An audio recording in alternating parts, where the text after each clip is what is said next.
Present here on behalf of PG and Research Department of Commerce, we wholeheartedly welcome you all.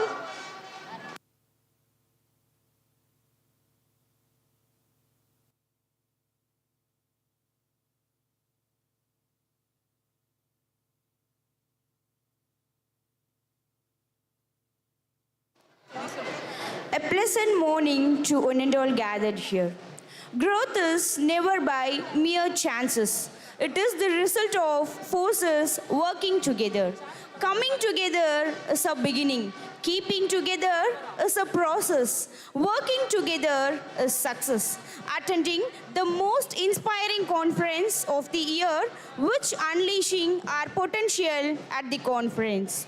Feeling inspired and empowered to inaugurate our 12th International Conference on Synergies Unleashed, charting the future landscape with business analytics, sustainable development goals, and digital economy, organized by PG and Research Department of Commerce in association with Dhaka International University, Dhaka, Bangladesh, Institute of Company Secretaries of India, Salem Chapter, Avinashilingam Institute for Home Science and Higher Education for Women, Coimbatore, and MTC Global, Bangalore.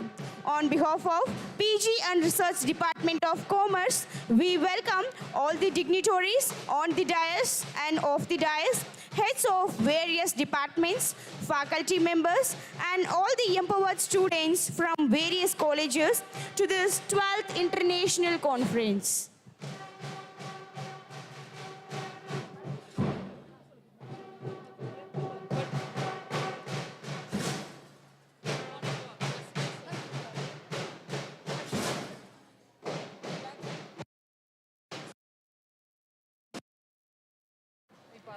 A pleasant morning to one and all gathered here. Growth is never by mere chances. It is the result of forces working together. Coming together is a beginning. Keeping together is a process. Working together is success. Attending the most inspiring conference of the year, which unleashing our potential at the conference. Feeling inspired and empowered to inaugurate our 12th International Conference on Synergies Unleashed, charting the future landscape with business analytics, sustainable development goals, and digital economy, organized by PG and Research Department of Commerce in association with Dhaka International University, Dhaka, Bangladesh, Institute of Company Secretaries of India, Salem Chapter, Avinashilingam Institute for Home Science and Higher Education for Women, Coimbatore, and MTC Global, Bangalore. On behalf of PG and Research Department of Commerce, we welcome all the dignitaries on the dais and off the dais, heads of various departments, faculty members, and all the empowered students from various colleges to this 12th International Conference.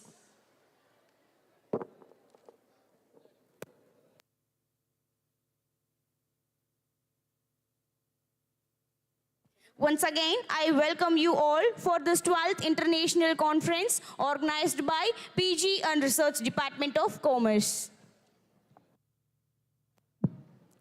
The function of prayer is not to influence God, but rather to change the nature of the one who prays and requesting of good things from God. Let this thought-provoking session starting with Tamil Thai Valtu.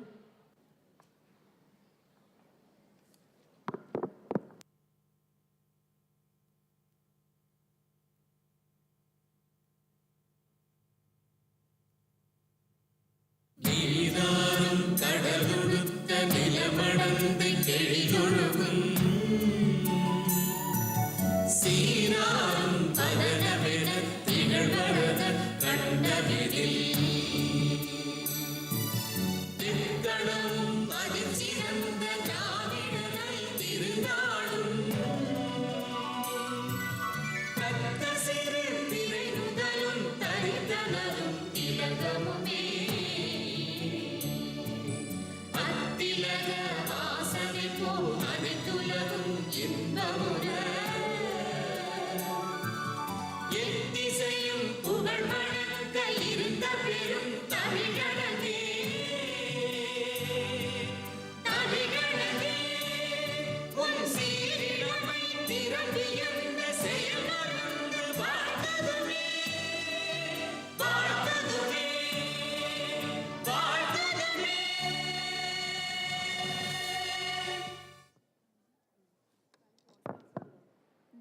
is spreading vibe around us to start our day more energetically and enthusiastically. Thank you all. Now it's time for lighting the lamp. Let us invite all the dignitaries on the dais to light the lamp.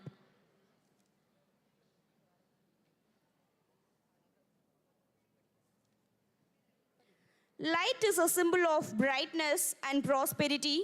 As sunlight expels the darkness of night, similarly, blessings bring in our life prosperity and happiness. Light a lamp of happiness to endure the pain of your heart. Light a lamp of kindness to burn the fear of people. No matter how little their light is, but they can still light our world. May the light from the lamp bring a lot of happiness and success in our life. Light a lamp of happiness to endure the pain of your heart. Light a lamp of kindness to burn the fear of people. No matter how little their light is, but they can still light our world. May the light from the lamp bring a lot of happiness and success in our life.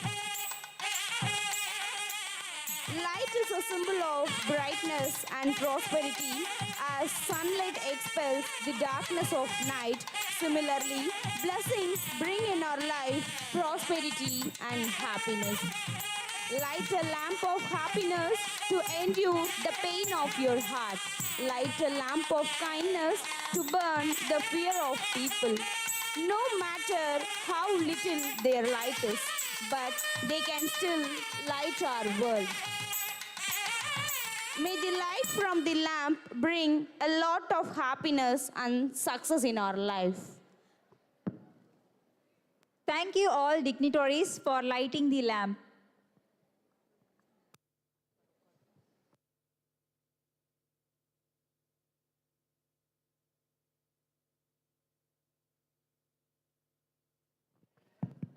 Thank you all dignitaries for lighting the lamp. It is our traditional practice and essence of hospitality to welcome one and all wholeheartedly. To welcome everyone for this 12th International Conference, we invite Dr. P. Baby Shakila Ma'am, Principal, Vivekanandha College of Arts and Sciences for Women Autonomous, to deliver welcome address.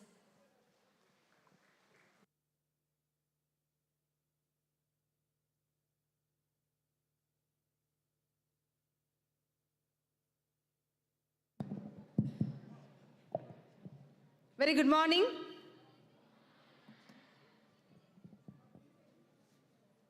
Today is the day in which the Department of Commerce of Vivekanandha College of Arts and Sciences for Women Autonomous, Tiruchengode, is conducting an international conference, which is beautifully coined and designed in such a way that it satisfies the requirements of the Sustainable Developmental Goals. It is Synergies Unleashed, charting out the future landscape with business analytics, sustainable developmental goals, and digital economy. On this day, as principal of this college, it gives me an immense pleasure in welcoming everyone who is present here. Of course, our welcome always goes to the chairman and secretary, the visionary leader, and the better half, our Madam Chairman, who always encourages all the activities and always makes sure perfection is ensured in all the academic activities which are performed. On this special day, I would like to welcome the guests from Dhaka International University, the chairman of Dhaka International University, the ex-MP of Bangladesh, Barrister Shamim Haider Patwari, the Advocate Supreme Court of Bangladesh, Chairman Board of Trustees, Dhaka International University, Bangladesh, who is present among us. Welcome you, sir. We'd like to welcome wholeheartedly Professor Saiful Islam, the Vice Chancellor, Dhaka International University, Bangladesh. For them, this visit is not new, VICAS is not new. They have been associated with us through MOUs for many years, and they are continuously supporting the institution by attending this conference every year. Welcome you, sir. I would like to welcome our Executive Director of Vivekanandha Education Institutions, Professor Dr. Kuppaswamy, sir, who always ensures academic meetings such which happens should be definitely met with greatest expectations. The expectations should be met for the development of the students. So welcome you, sir. I would like to welcome the Research Director of Vivekanandha Education Institutions, Dr. Balagurunathan, sir, who insists that only research along with teaching will help the development of any higher education institutions. Welcome you, sir.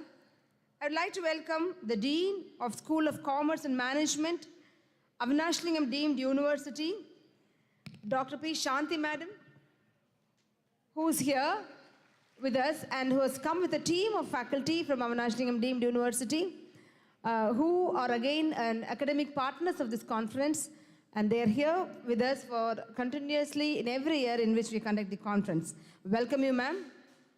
I would like to welcome the Director of Commerce, Dr. Sashikumar, who has organized this program, and the HODs of the Commerce Department who are organizing this program.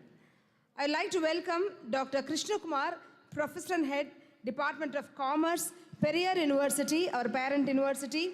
Sir always participates in the discussions in the Board of the Studies for the development of the academic activities of the college and never fails to support his hands to VICAS. Welcome you, sir.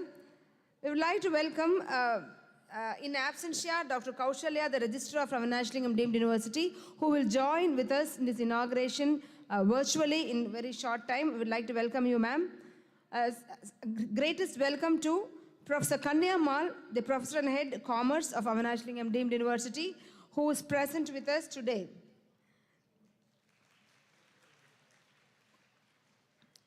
I would like to welcome the members from Dhaka International University who have joined here. Madam Rajula, who is from the Regional Manager, Globethics South Asia Center, Bangalore, who has also joined with us today. Heartfelt welcome to all the participants from various other colleges, students from various institutions, research scholars, faculty members, and everyone who is present here. We would like to welcome also the Controller of Examination of Vivekananda College of Arts and Sciences for Women, Dr. Padmanabhan, and everyone who is present here for the inaugural session of this conference. Coming about the title of this conference, which we framed, I would like to tell this title was framed when we were in Dhaka. The day we went for the conference in Dhaka International University as a team. First day the conference was over. The second day we had planned to go for a trip. But unfortunately due to political issues we couldn't go outside. We stayed in the room. So I called my fellow members who had attended the conference to come to my room. I said, there's an immediate meeting, come to my room. Immediately Sashikumar and Shankar and Dr. Prakash, they came in, and I was sitting with a notepad and telling, now we are deciding the title of the conference, sit here itself.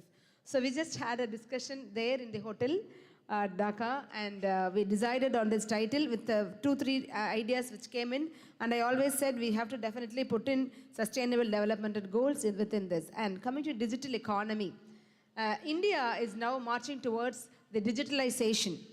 This Viksit Bharat by 2047 will definitely be 100 years after the independence. How an India should be is the dream of the Prime Minister and also everybody, every citizen of India. Viksit Bharat is all about the voice of youth. How youth is going to participate in the developmental activities of India by the year 2047. So in this move, in this developmental goal, we are already into this digitalization.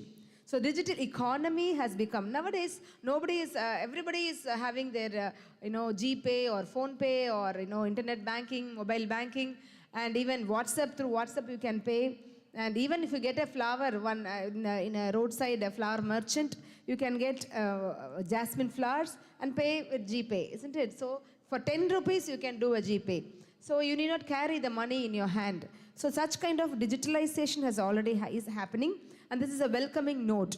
Once one of my friend who's conducting Tirukural conferences for every academic year, who has taken Tirukural to UNESCO, he traveled to Paris for an international conference on Tirukural.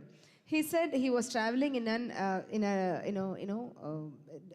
electric train where he had to take a tickets and board onto the train. So that it so happened that he had to board the train and travel there.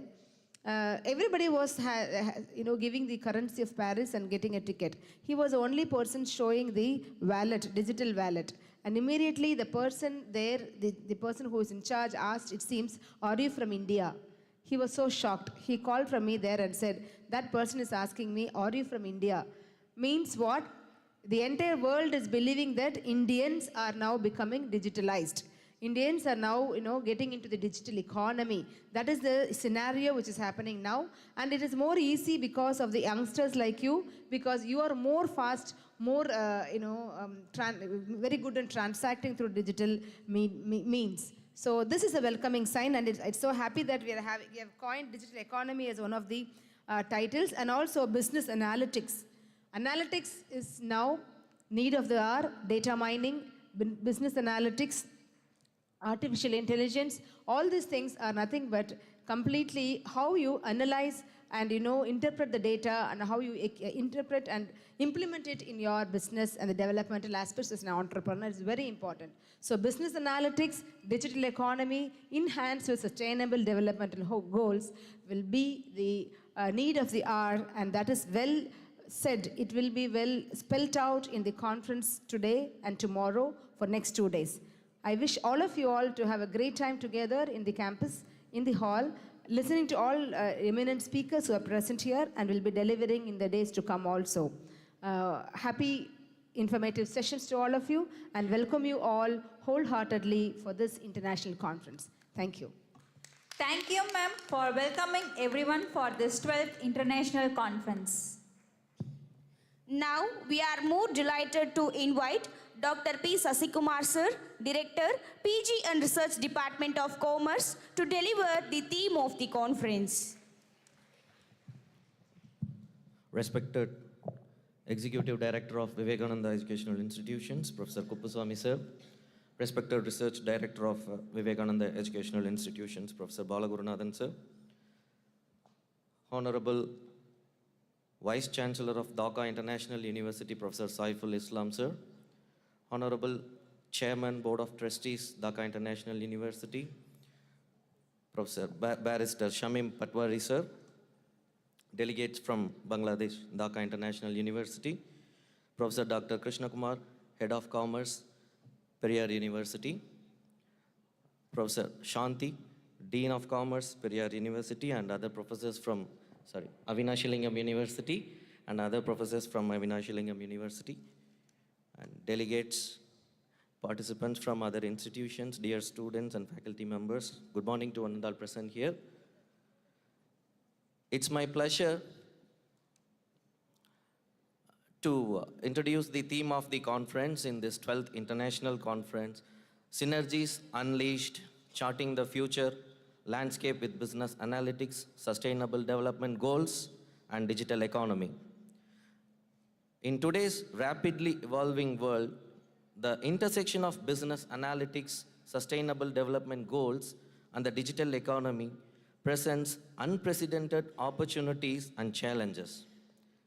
As we gather here, we embark on a journey to explore how these synergies can shape the future landscape of industries worldwide.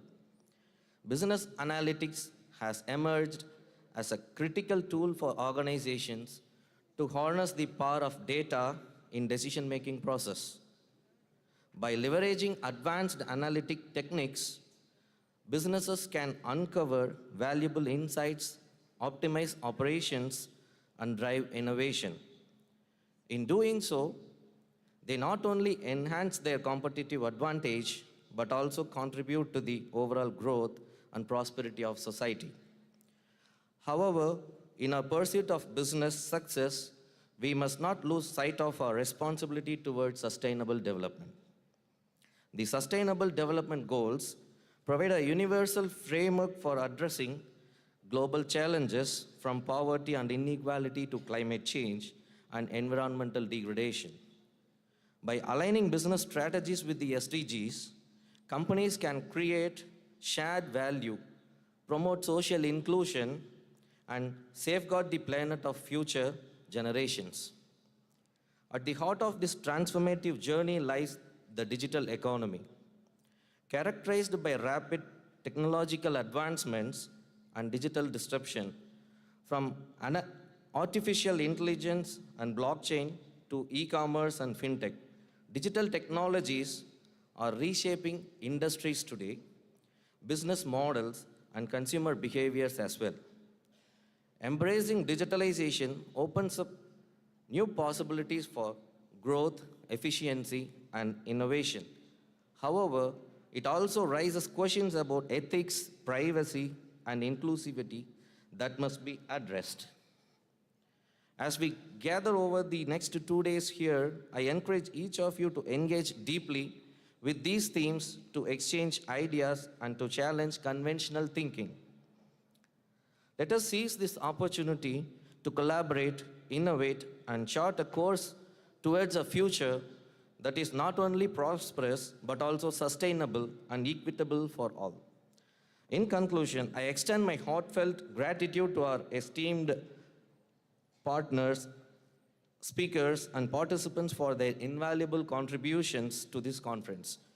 Together, let us unleash the power of synergies and pave the way for brighter tomorrow. Thank you so much. Thank you, sir, for your pre-informative talk about the 12th International Conference.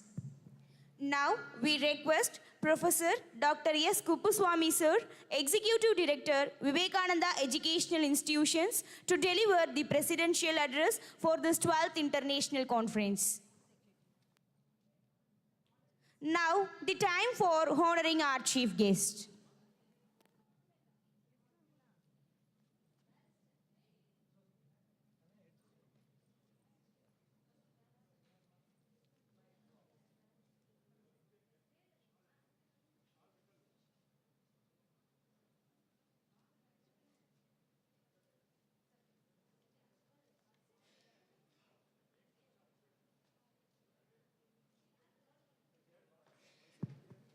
Now we request all the dignitaries to honor our chief guest.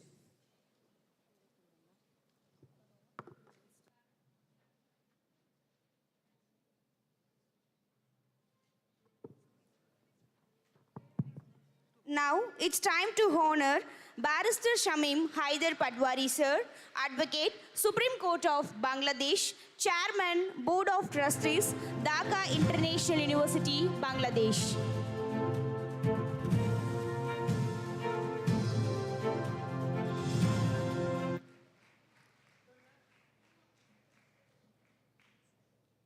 Thank you, sir.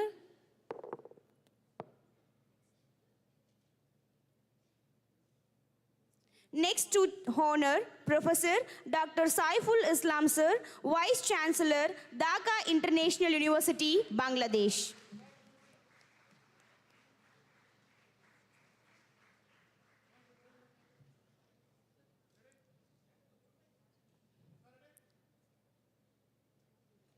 Thank you, sir. Next to honor Mr. Abdullah Al Hussain sir, Joint Director, Bangladesh Academy for Rural Development, Ministry of Local Government, Rural Development and Cooperatives, Government of the People's Republic of Bangladesh.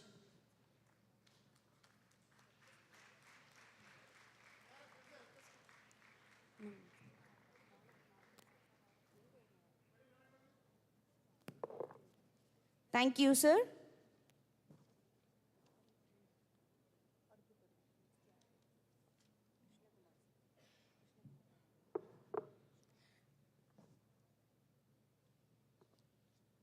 Next to honor Dr. K. Krishnakumar Sir, Professor and Head, Department of Commerce, Periyar University.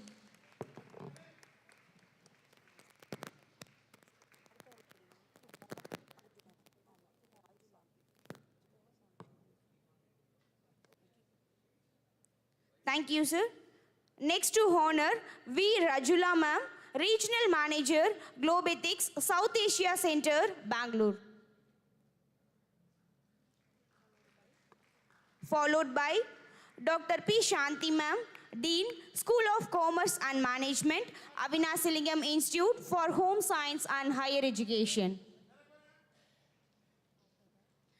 After that, Professor Abdul Basit sir, Professor, Dhaka International University, Bangladesh.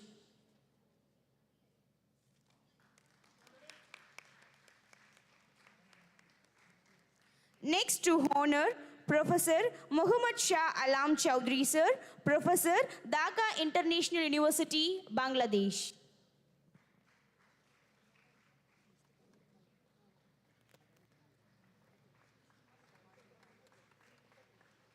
Next to honor Dr. K. Kanniyammal ma'am, Professor and Head, Commerce, Avinasilingam Institute for Home Science and Higher Education.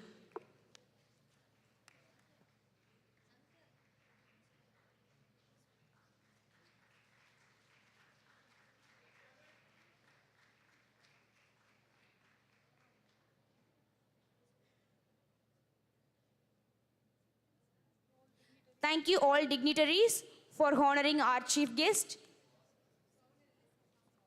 Now, it's time for souvenir release. Now we request our dignitaries to release souvenir of our college. This book includes business analytics, sustainable development goals, IT and digital economy.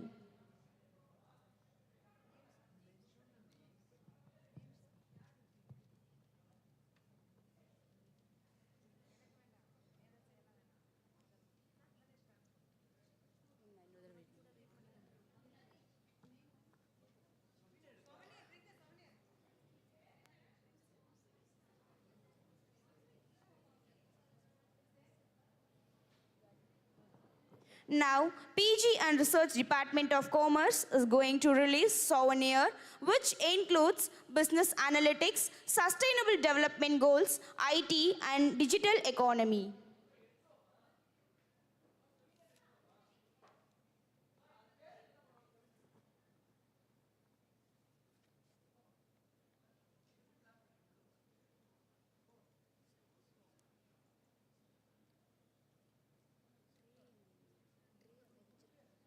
PG and Research Department of Commerce is releasing souvenir.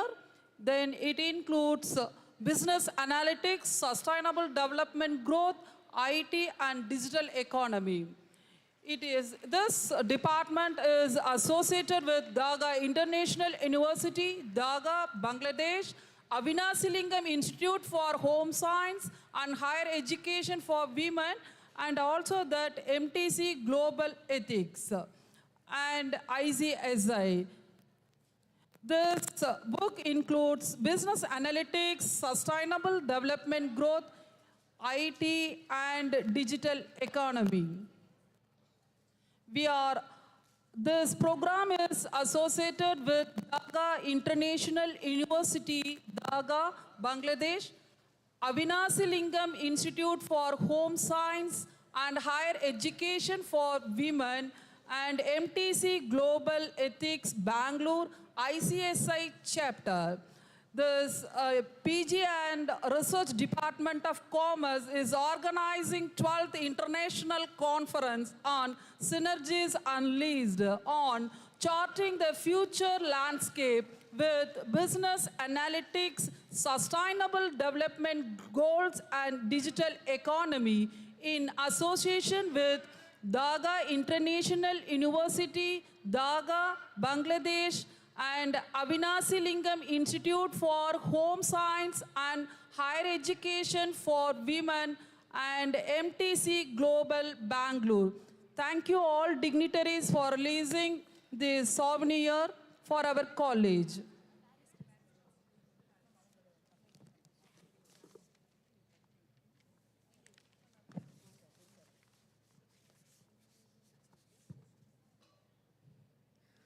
I'm very delighted to introduce our chief guest, Barrister Shamim Haider Padwari sir, ex-member of Parliament, Chairman, Board of Trustees, Dhaka International University.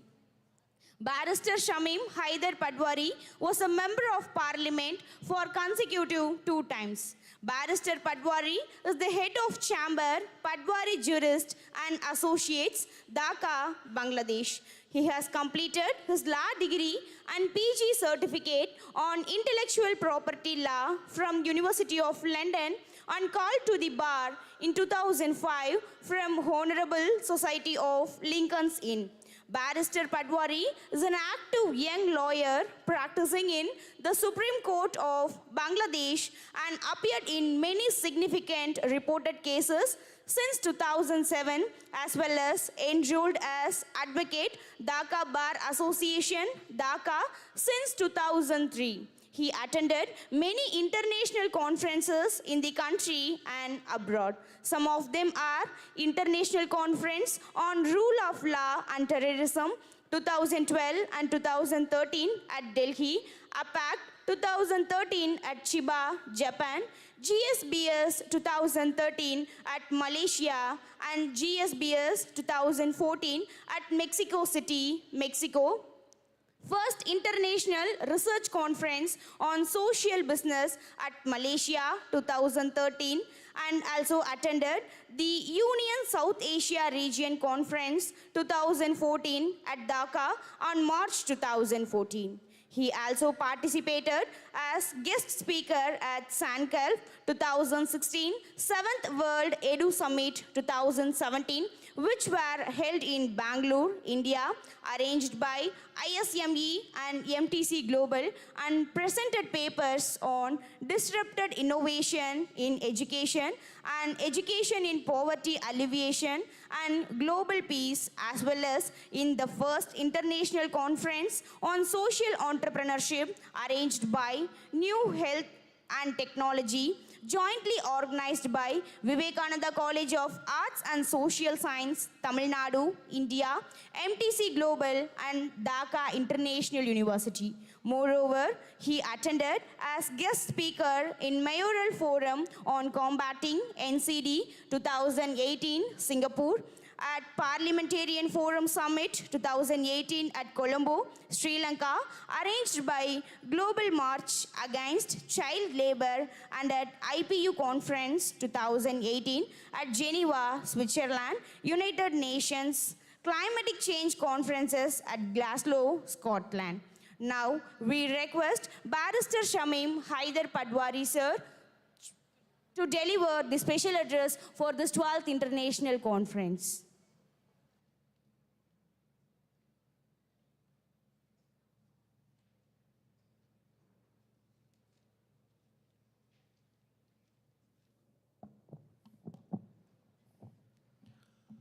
Good morning. At the very outset, I'd like to show my sincere gratitude to the organizing committee of this August event or seminar or conference. That's 12th International Conference on Synergies Unleashed, Charting the Future Landscape with Business Analytics, Sustainable Development Goals, and Digital Economy.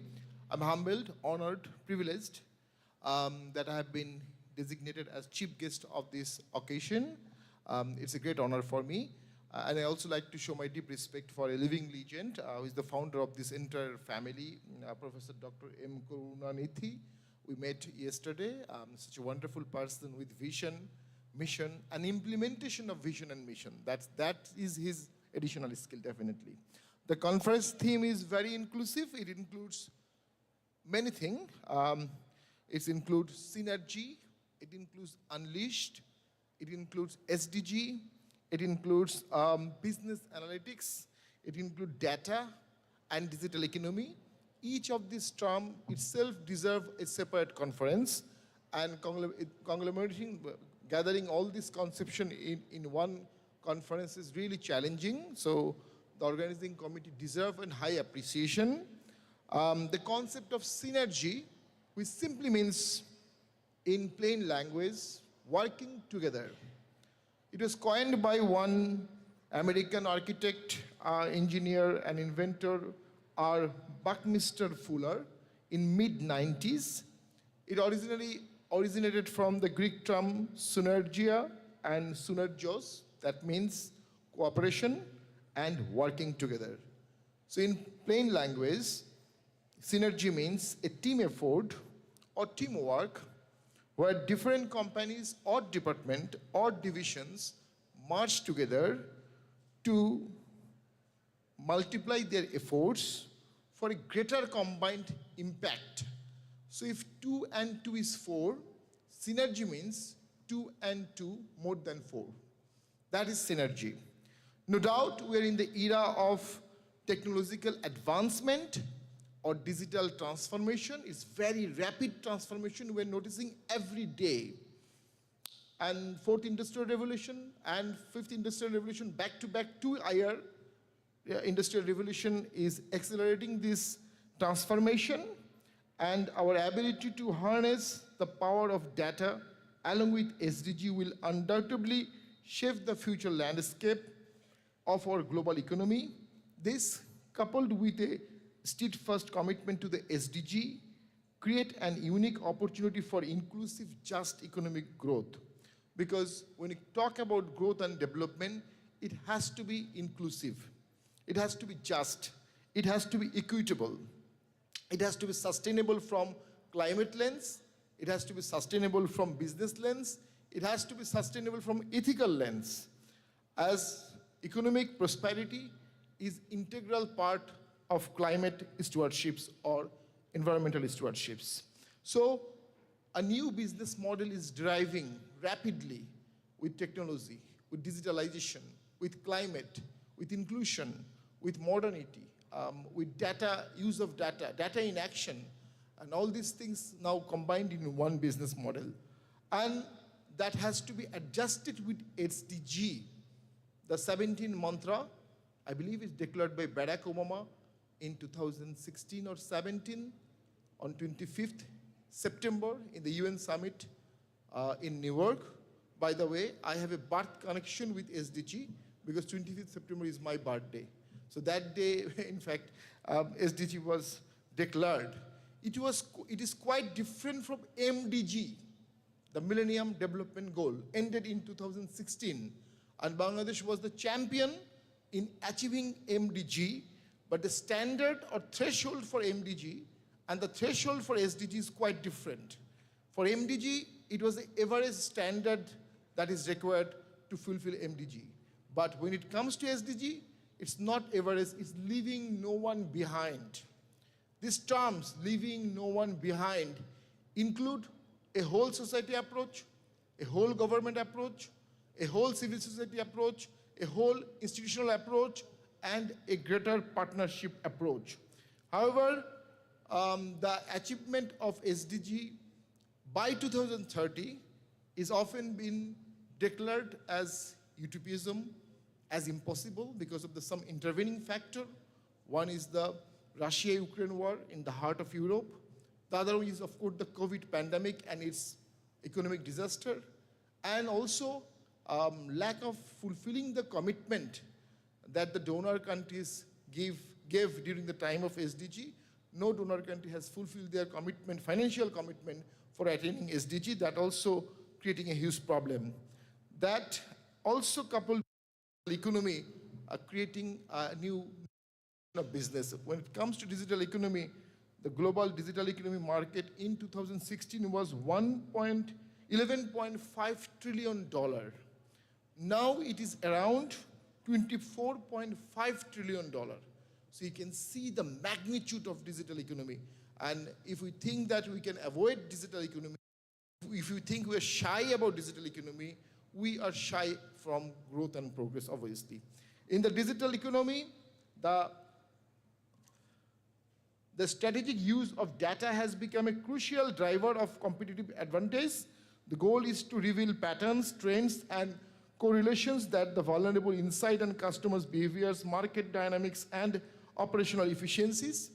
Cloud-based analytical platforms, scalable storage solutions, and user-friendly analytics tools have made data analytic capacities more accessible. Small companies or from developing economies also need to be cautious about the global data politics. That's important. And data monopolization by large conglomeration or large companies or first world countries. And need democratization of data. That is also important because data accessibility is one of the issues. And this democratization of data is much needed for unleashing synergies. Each business must have a data-driven team or have access to equipped data-driven team for data analysis. And through this data analysis, we can achieve elevating competitiveness. That is very important for new business. Through meticulous scrutiny of internal process, pinpointing bottlenecks, and optimizing workflows, business can harmonize operations, curtail cost, and elevate overall efficiencies. This operational agility assumes critical importance in dynamic market where swift adaptation is not a mere option, but an imperative for survival. As digital operation burgeons, the impact of robust cybersecurity measure is also needed. Cybersecurity is not only a security measure, it also trust building between multiple stakeholders. No doubt, a great remodeling and radical shift in traditional business model is taking place. Shyness in this new model might not only reduce profit or competitiveness, it may cause ultimate premature triumph. None of us want that. It's important to embrace collaboration, partnership, connectography, diversity, and shared platform for data-driven team building, for analytics with cybersecurity. And in the present world, a negative impact or a negation towards synergy tantamount to reverse growth, tantamount to fall, tantamount to destruction, tantamount to triumph, tantamount to ending, and tantamount to failure. Now, apart from these topics, I like to share some experience about failure in my life and with the students. Students and youths never hesitate to fail. Enjoy the freedom to fail, because what success can learn, failure cannot make you learn. What failure can make you learn, success cannot make you learn. When I was a student in school, I was very poor in English language, very poor. I used to fail every time in English part 1 and part 2. My mother was worried about me, whether I will be able to pass school level or not. But then I went up to London and take 3 degrees in English law with very good grades. I was a backbencher in my school. I was a topper in my higher school. So life gives you lots of opportunities to develop. And also, you enjoy the freedom to become responsible. That's very important. Freedom to responsible to your nation, to your country, to your institution, to your people, to your earth. And of course, when you talk about earth and planet, you must think about not only for present, you have to think about for the future. So when it comes for climate justice, it's not only justice for the present world, it is justice for the future world. It's transgenerational or intergenerational justice. The business model have to compete with that. But you don't have the freedom to become irresponsible. Like you cannot make a business with emit CO2, with polluting the environment, with polluting the water. You cannot do that. You have to stop doing that. And when you know about the great failure story of the great men like Bill Gates was dropped out from Harvard. And then he appointed his topper from his class in his company. So later on, Bill Gates was so famous, and Harvard want to include Bill Gates in their alumni list. So they make a separate list for dropouts from Harvard and include Bill Gates in the list. Steve Jobs, he was disqualified to continue his study from Harvard. Then he went to the art class, then again come back to the computer class, and later on, when he developed this wonderful calligraphy, he mentioned that he learned it when he was disqualified from his university from the art class. Jack Ma, he is now the owner of Alibaba, the famous owner of Alibaba. You all know his constable story. He wanted to be a constable, and 25 people, including him, was called for interview. 24 was selected. Only one person was not selected as constable, and that is Jack Ma. Then he became Jack Ma. So business has to be ethical, business has to be responsible. One earliest example of irresponsible business is the formation of East India Company, that is by a charter in 16th century by Queen Elizabeth I. That was a charter for loot, that was a license to kill people, that was a license to do colonization, and then East India Company gradually ruled half of the world, including the India. It's ashamed for us that our beautiful subcontinent, Indian subcontinent, was once ruled by a company full of corruption, full of murder, torture, and many things. The example of one torture was cited in the book of Amartya Sen and also in Shashi Thakur, that the Muslim Bangla, from the place I belongs, Bangladesh was very famous for one traditional clothes called muslin. It was as precious as gold. So the British or East India Company, they cut the finger of the weaver as many as 5,000 years. Every time India was looted, it's again become rich. The loot started, the early example of loot is Alexander the Great. Then it was looted by Sultan Mahmud 17 times. Then it was looted by Mahmud Ghuri. Then India was looted by Toimurlong, Genghis Khan, then Nadir Shah, then East India Company. But then again India great again and again. And it is very surprising how India was rich, become richer again and again. One example, about 300 years ago, Murshidabad used to export the gunpowder. So can you imagine 300 years ago, a province of India that's close to my house, Murshidabad, they used to export gunpowder, and that gunpowder was used in American Civil War. So India was very rich in business, India was very rich in trade, India was very rich in super technology and expensive products. That was her strength of her economy. And India was never really import-dependent economy for 1,000 years. So I don't want to take much longer time. During the Mughal time, India used to hold 30% of global economy, 30% of global economy. Now, in the era of globalization and in the era of this 21st century, we have to adopt a new business model, and we need adaptability. That's very important.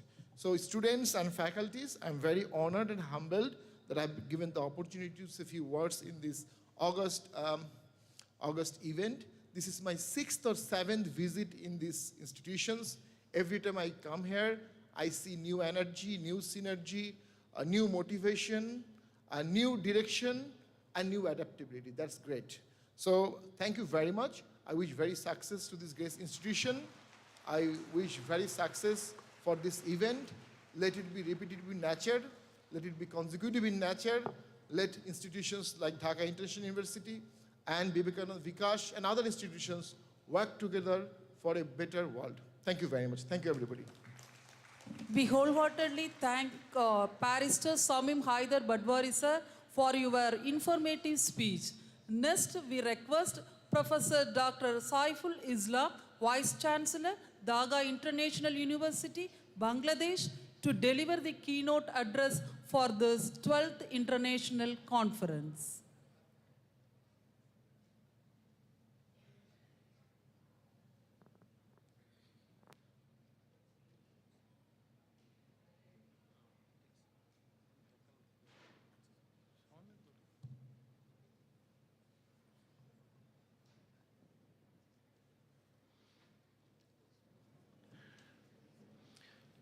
Honorable Chairman and Secretary of Vivekananda Educational Institutions and Hospitals, Vidya Ratna, Professor M. Karunanidhi.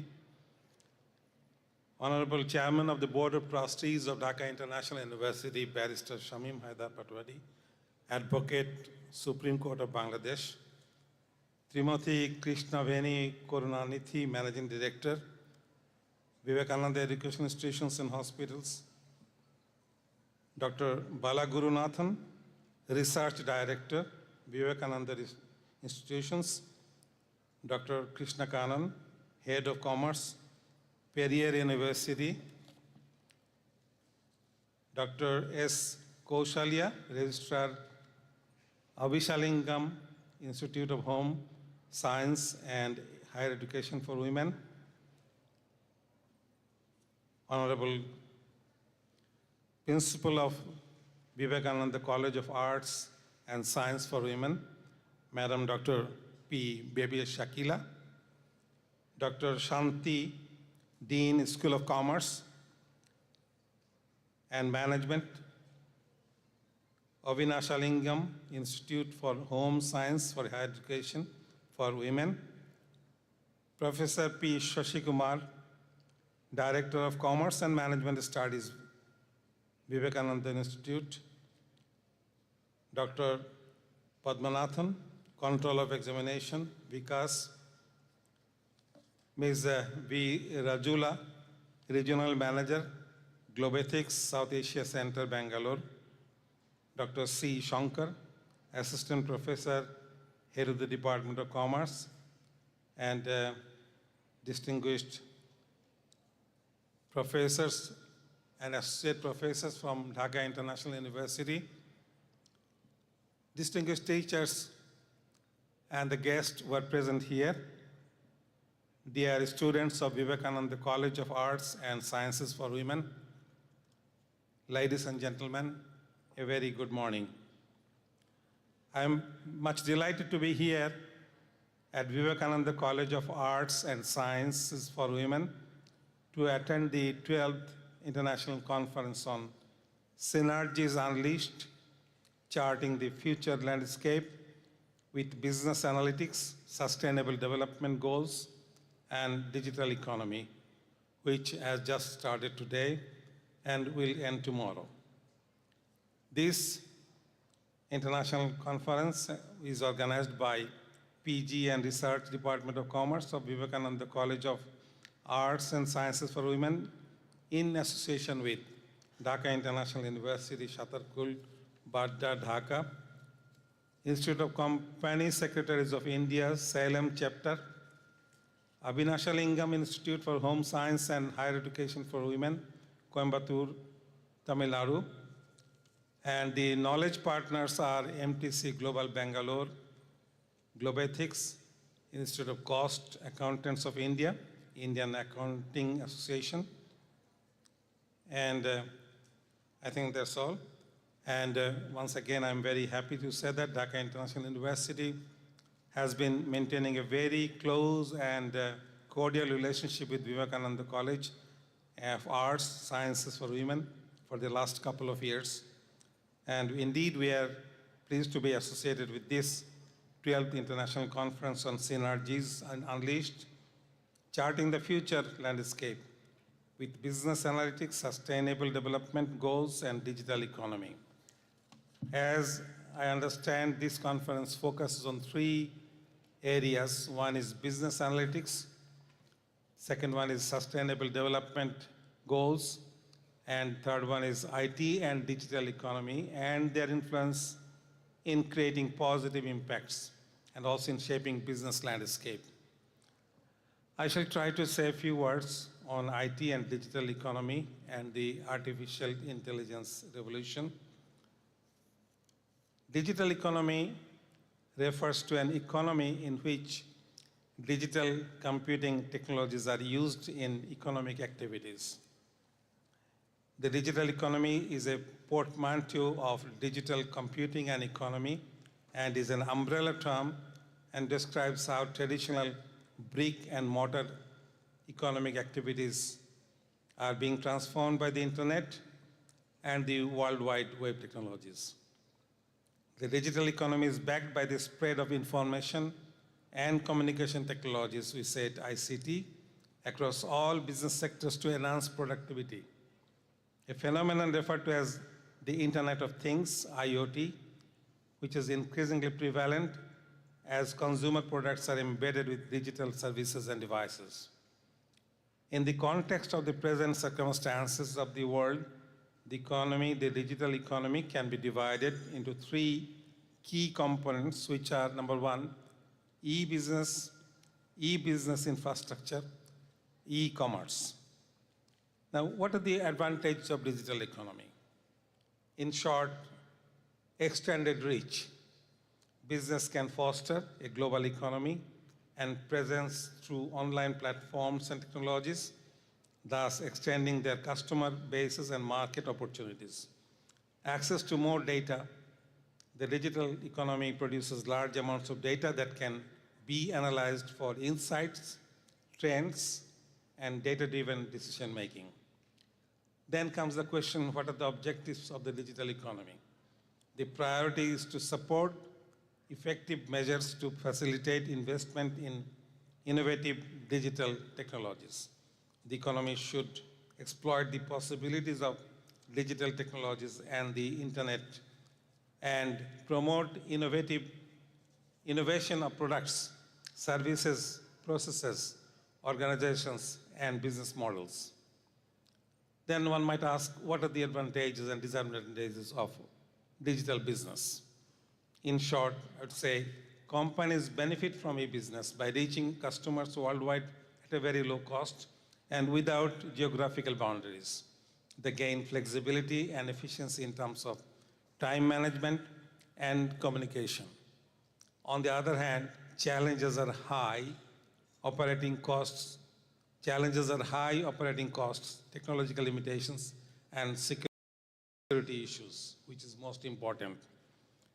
What is the scope of the digital economy? The digital economy is open to companies across the globe to sell their products or services. Customers worldwide can access their products and services to become an integral part of the digital economy. The transactions for these purchases take place online via different platforms. There are several variations of the definition of digital economy. Global management consulting company Deloitte defines digital economics as an economic activity that is generated by human and technology connection formed online. A research publisher, The Conversation, explains that the digital economy reflects how digital technology affects production of consumption, including how goods and services are marketed, traded, and paid for. The meaning of digital economy continues to evolve alongside technological advancements. The current digital economy focuses on the way digital technologies, services, products, techniques, and skills are integrated across the economies in digitalization. The digital economy also relates to how digital technologies are integrated with the economy in general. For example, a small shop might use an e-commerce platform to expand its sales to include the entire country. A farm might use consumer trend forecasting to pivot to more plant-based products. The blockchain helps banking customers protect their financial security and improve the customer experience in their online banking app. For platform-created businesses such as the on-demand ride-sharing app, the variety of definitions can make the digital economy's financial impact challenging to measure. The Bureau of Economic Analysis, BEA, has created a method that shows its effect. In a 2022 report, BEA measured the impact of the digital economy by measuring, number one, infrastructure. Any business that uses data analytics, artificial intelligence, blockchain, Internet of Things, technology, cloud computing, or any type of internet-based services is part of the digital economy. Businesses that harness technology's data and turn into data intelligence can gain competitive advantages. Data can be used to improve understanding of target consumers, transform business models, create better products and services, develop more efficient processes.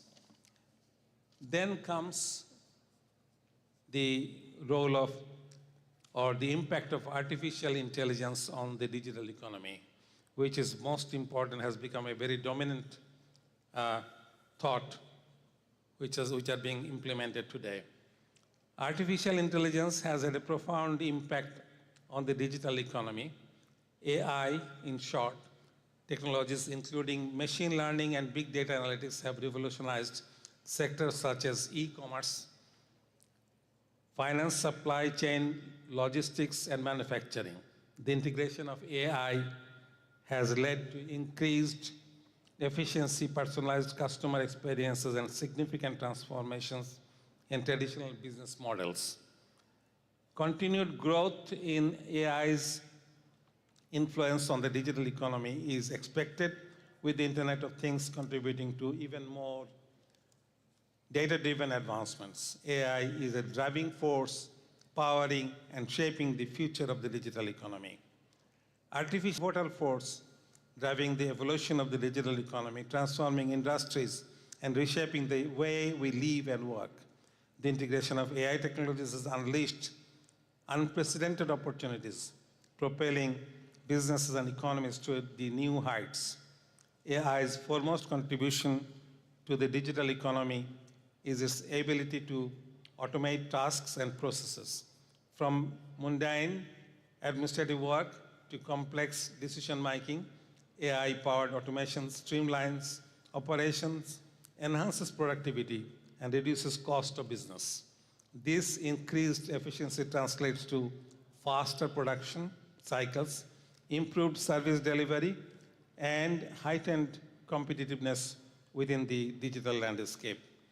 By utilizing AI-powered robotics and machine learning algorithms, businesses can optimize supply chains, predict market trends, and personalize product recommendations. Consequently, they achieve a competitive edge by adapting swiftly to market demands and delivering better value to their customers. Artificial intelligence, or AI, has taken the world by storm. We all know this, and bringing both immense opportunities and profound challenges for our economies and societies. Its increasingly vital role in the digital economy is revolutionizing areas from data analytics to product and service personalization, but also raising critical questions about privacy, data security, and the ethical use of technology. The world cannot afford to leave AI unchecked. Experts of UNCTAD in the EU Week of 2023 said it is essential that our approach to AI development aligns with the Sustainable Development Goals, addressing a digital future that is open, free, secure, and centered around human needs. UNCTAD Secretary General Rebecca Greenspan said on 6 December as she opened a high-level session on the topics. Joining her were the diplomats, thought leaders, and heads of international organizations who together examined how the interplay between AI and the digital economy could evolve, particularly for developing countries, and how to ensure the benefits reach every nation and individuals. With this, I'd like to end my speech here. I'd like to thank the organizers of this conference to choose such a very important and timely topic for today's discussion. I'm sure that there are so many experts here who will be giving you more insights and the new ideas of this topic. Thank you very much for inviting me. Thank you very much, Madam Shakila, and the authority, and of course the chairman of the Vivekanandha. Thank you. Thank you. Thank you, Saiful Islam sir, Vice Chancellor, Dhaka International University, Bangladesh, for your valuable speech. Now we request Dr. K. Krishna Kumar sir, Professor and Head, Department of Commerce, Periyar University, to deliver the keynote address for this gathering.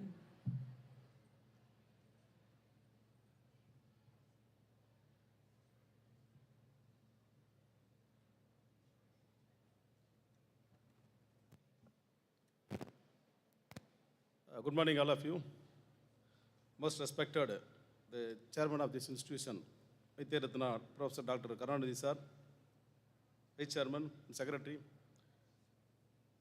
and Chief Executive Officer, Professor Dr. S. Kuppasamy sir, Dr. R. Balagurunadan sir, Research Director of this institute, who is my well-wisher and a mentor, and Professor Kumaravel sir, Principal of this institution, Madam Sagila, and experts from Dhaka International University, Professor Saiful Islam, and Barrister Abdullah Al Hussein, and other fellow colleagues from the Dhaka International University, and faculty colleagues from Professor Sandhi, Professor Kanniyamal, and other faculty colleagues from Avinash Lingam Institute of Home Science and Higher Education for Women, Coimbatore, and all the dignitaries on the dais, of the dais, my dear faculty members of this institution and other institutions too, and my dear young and energetic students, friends. Once again, good morning all. Since this topic is related to digital economy, the core concept behind this conference is focusing on digital economy, how far digitalization will be helpful for the society at large. In this aspect, now the entire world is running behind the concept of digitalization. So digitalization is the order of the day. As you know very well that last year we had a G20 conference. It is a very good conference among the G20 membering countries. There are plenty of deliberations took place, among which one of the important concept is crypto assets. So this presentation is based on the crypto assets, G20 declaration, and policy and regulations. What are all the policies developed by G20 summit during that particular concept by the expert committee as well as the membering country? Before entering into the topic, we should know the meaning of crypto assets. So there is a discrepancy and there is a differentiation in what is crypto assets and cryptocurrency, and what is digital asset and digital currency. There are a lot of chaos theories are going on. Slowly we are getting clearance. Now only we are able to get clearances because of lot of inputs from global agencies and international countries. Actually, it is a digital assets based on cryptographic technique. The purpose is medium of exchange. The purpose is medium of exchange for any kind of financial transaction. So by using crypto assets or cryptocurrency, we can go for financial transaction exchange by using this as a medium. So this is the core concept behind that crypto assets. It is a digital representation. We cannot see. It is a virtual. It is a virtual. We cannot see, we cannot touch, we cannot see, and we cannot visualize, but we can see the value only. It is a digital value which emphasizes on the value or right that can be transferred from one person to another person, or we can store it electronically using distributed ledger mechanism or distributed ledger technology or some other similar technology. Here, the technology plays a vital role because a currency or a asset which cannot be seen, we cannot be touched, we cannot be visualized, and even we cannot be, that is called view on that particular aspect. So the entire, running behind that particular digital asset is based on the technology. Then there are plenty of crypto assets are available in the global level. Particularly European countries, they are very, very highly aware and they are highly utilizing the crypto assets in various aspects. But the countries like developing countries like India, there is no proper rules and regulations. That way, in G20 declarations, they are focusing on this particular aspect. So, as far as crypto assets are concerned, cryptocurrencies, utility tokens, security tokens, non-fungible tokens, central bank digital currencies, and stable coins, and reserve assets, crypto commodities, up coins, D-ups. These are all some of the very, very, highly utilized cryptocurrencies of, at international level. But physically, there are many more. There are many more. By using all those things, or for using all those things, we need a clear-cut definition, or we need a clear-cut framework, or we need a clear-cut strategy to be followed in utilizing and transferring are buying all the crypto assets. Some issues are there, particularly as far as crypto assets are concerned, some issues are there. The first one is the crypto assets are existing more than a decade. Actually, it was introduced in the year 2008 during the global financial crisis. You know very well. In the year 2008, there was a very big financial crisis in the world. India is escaped because of our own savings. That is a separate matter. But during the global financial crisis, for transferring or keeping as a safe, a separate system is developed that has been considered as a crypto assets. But as for the 15 years, it is growing like anything. It is growing. It is one side, it is okay. But there are plenty of complexities. How to deal with all those things? How to deal with the crypto assets and how to make it as a more comprehensive one? Because no proper rules and regulations like a physical currency. It is a very big problem. How to deal with it? Then there is no direct connection between crypto assets and systematically important financial institutions. If I am having crypto assets, if I am dealing with the cryptocurrency, there is no link between my crypto assets, my dealing with the crypto assets and my bank transactions. So eventually it will lead to the unaccounted items. Unaccounted items. It is a very big question mark as far as the crypto asset is concerned. It should be addressed properly. Then during that G20 declarations, before the commencement of G20 declarations, during the 2023 IMF International Monetary Fund, they have created some policy paper regarding what are all the frameworks to be implemented regarding the successful policy making of crypto assets. The first one is safeguard monetary sovereignty and stability. It is very, very primary and important aspect that the crypto investors' interest should be protected. If anyone investing their money in the crypto assets, their interest, their security and safety should be there. There should be a stable, security for their investment. This is the first thing, addressed properly. Then guard against excessive capital flow volatility. This is another aspect. If crypto assets provide a high return on investment, automatically people are willing to invest more and more on the particular crypto assets. Automatically capital flow will be moved to that side. It will affect another side also. And financial risk and there is a fiscal risk. Definitely, if your money or asset which is not in a book of accounts, not in financial transaction, not in banking transaction, automatically it will lead to the fiscal risk of not an individual, of a country also. That also to be addressed properly. And there is no legal certainty. Crypto assets which is available.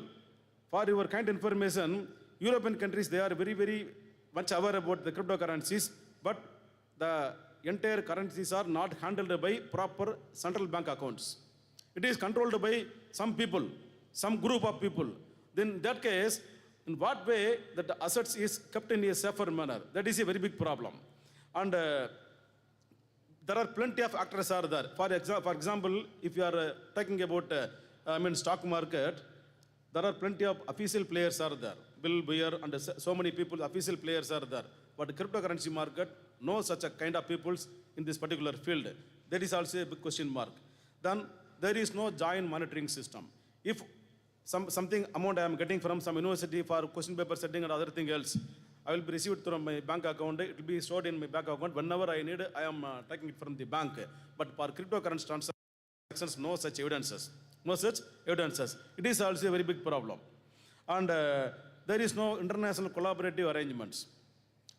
If a person who is living in Sweden, if you want to get the crypto assets from that particular person, you can directly dealing with websites, because everything transacted through websites and apps. In that case, security issues and safety issues are very, very vital factor. And there are plenty of aspects are there. We need a global level centralized system to monitor and to develop the crypto assets transactions. This is also an important factor. Then what about the current status of crypto assets market? Next one. Then as of November 23, there are 10,748 cryptocurrencies are existence globally. There are 10,748. But only 8,848 active currencies are available. Active assets are available. But one important thing, there are only 10,748 cryptocurrencies, among which 8,848 currencies are available as of now. But the users are 420 million users are available across the globe. See, almost the entire amount is invested in cryptocurrencies are unaccounted. It is a very big question mark. Another important thing, see the volatility of the cryptocurrency market. Actually, during 2017 to 2021-22, it is very high. It is very high. The growth of the crypto market is very high. Prior to that, it is just like that, it is going on. In the year 2023, it is come down. Why? Because of regulatory issues. Because of regulatory issues. There are high volatility. Then see the Bitcoin market. You know very well about Bitcoin market. During the year 2021-22, it is okay. Then it is gradually coming down. Then this is called stable coin market. This is also highly fluctuating in nature. How to address all those things? This is a very big question mark. This clearly shows that why during the year 2022, it is like booming. Prior to that and prior to the year 2022, why it is coming down? That clearly shows that there are some legal issues and regulatory issues. It should be addressed clearly. In the G20 declaration, Finance and Central Bank Deputies meeting on July 14th and 15th, Gandhinagar. Then subsequently, Finance Ministers and Central Bank Governors meeting, July 17th and July 18th, 23, prior to G20 summit. They have developed some policy dialogue, which highlight, it is a roundtable conference, roundtable discussion. They exchanged views on policies that should support regulatory actions.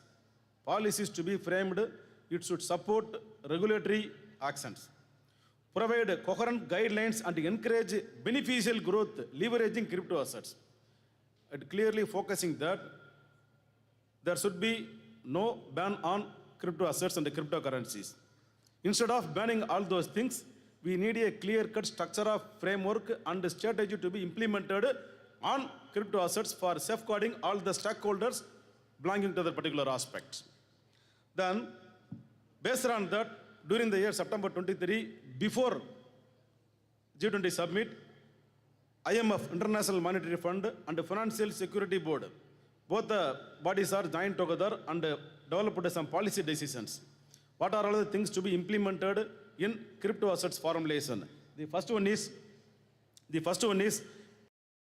macroeconomic stability. Macroeconomic stability.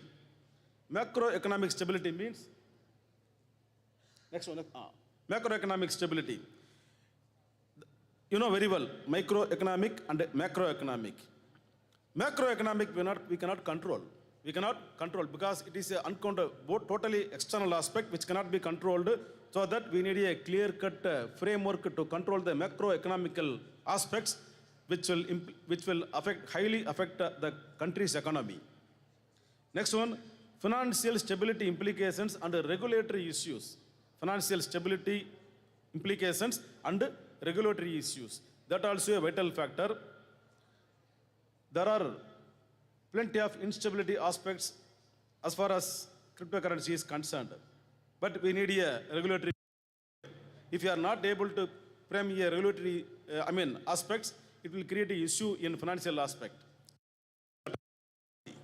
And apart from that, there are a lot of legal, financial integrity, market integrity, environmental risks are available.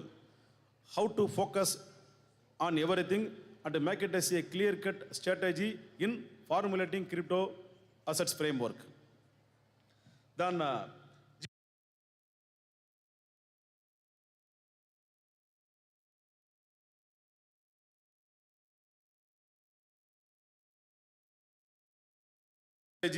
which should be implemented by the country in developing crypto asset market. Next one, focus on regulations. what are all the regulations and what are all the rules to be framed to protect the investors and other stakeholders, those who are involving in cryptocurrency and crypto assets market and dealings, and to be formulated with the input from International Monetary Fund and other Financial Stability Board. Whenever the problem occurs, or whenever a discrepancy occurs, or whenever there is a deviation from the entire structure, there is a need of getting guidance and advices from IMF and Financial Stability Board. Then afterwards, they wanted to focus on 4 things: policy framework, global coordination and cooperation, outreach beyond G20 jurisdiction, and addressing data gaps. The first one is policy framework. So far, there is no proper policy on crypto assets. So now itself, we need a clear-cut, a comprehensive policy framework on crypto assets. Then only it will be properly legalized. Then only it will be proper, because legal issues are there. The next one is global coordination and cooperations. As I told you already that earlier. In European countries, they are using cryptocurrencies in an elaborate manner. But what about other countries? Why it is not familiar in Asian countries? It is there with some kind of people, not with all the people. If it is utilized by all the people, the benefit goes to everyone. That is the order. So that there is a need of global level coordination and cooperation in implementing the rules and regulations and strategies on crypto assets. Next one is outreach beyond G20 jurisdiction. Actually, this policy is developed in G20 summit. It should not be among the G20 countries. We have to think about beyond the borders. And finally, addressing data gap. Already I told that there is no proper data available on crypto investors and the cryptocurrency transactions. We need data. After attaining the data only, we can make it as more clear. Then after the G20 summit, the leaders' declaration, they are focusing another 4 points. Crypto assets reporting framework. You know very well that all the commerce students, definitely you know that IFRS, International Financial Reporting Standards. Likewise, for cryptocurrency market also, crypto assets market also, we have to develop an individual framework on dealing with one country to another country. Next one is common reporting standard. This is also a very, very important factor. As of now, there is no proper common reporting standard. It should be centralized. It should be centralized. Then financial inclusion action plan.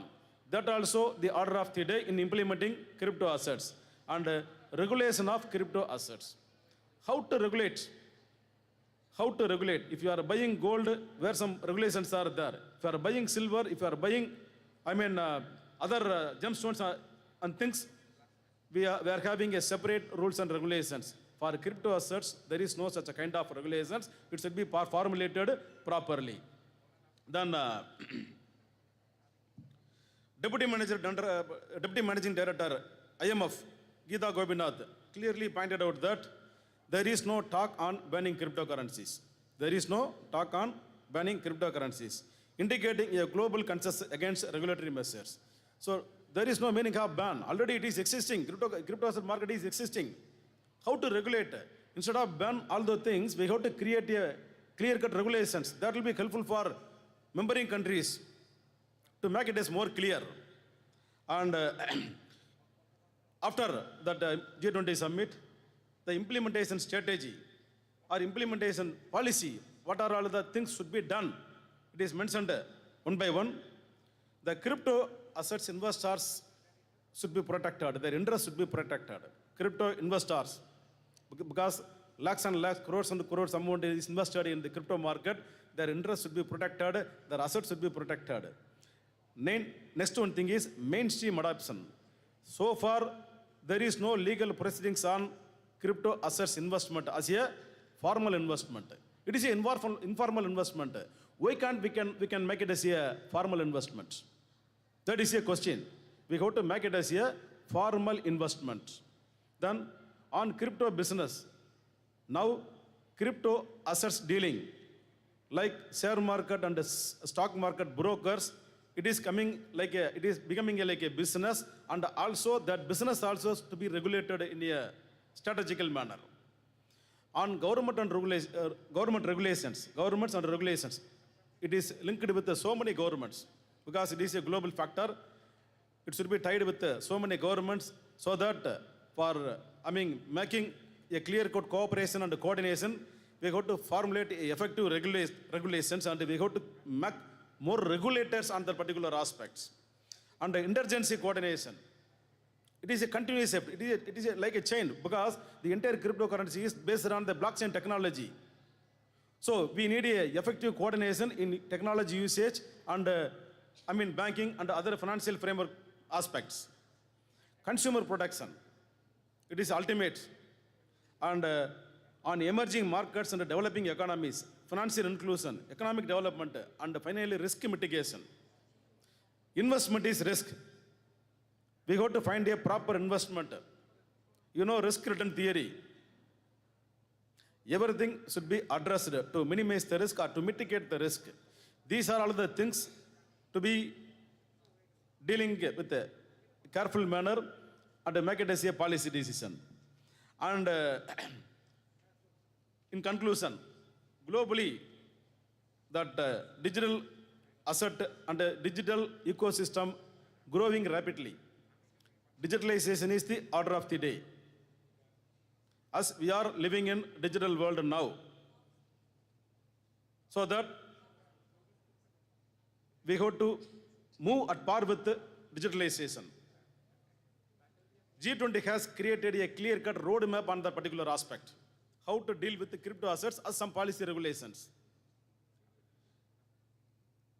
By using all the outcomes from the G20 declarations on crypto assets, we can create a policy decision or we can create a policy framework. At present, in India, crypto asset market worth is $15 million. In future, it will be estimated to 25 to 30 million. In future, we are expecting within short span of 5 years. Therefore, this is the right time. This is the right time to create and implement effective policy regulations on crypto assets. As you know very well, as of now, we are not going to bank much. We are using mobile apps. We are using various mobile codes and other things for all our financial transaction for 5 rupees to 2 lakhs rupees through online. It is evolving now. In future, the things will be expanded like anything. Even in crypto assets market. In this scenario, we have to find a clear-cut rules and regulations. It is the order of the day. If it is possible, automatically it will lead to make crypto assets as one of the important investment globally. So this is what I want to say. And I thank all the organizers and the management and all the membering institutions for invited me and having given me this opportunity. And I thank you for your patience caring. Thank you, one and all. We wholeheartedly thank Dr. K. Krishnakumar sir. It was highly informative speech. Next, we call upon Dr. K. Kandiyamal, Professor and Head.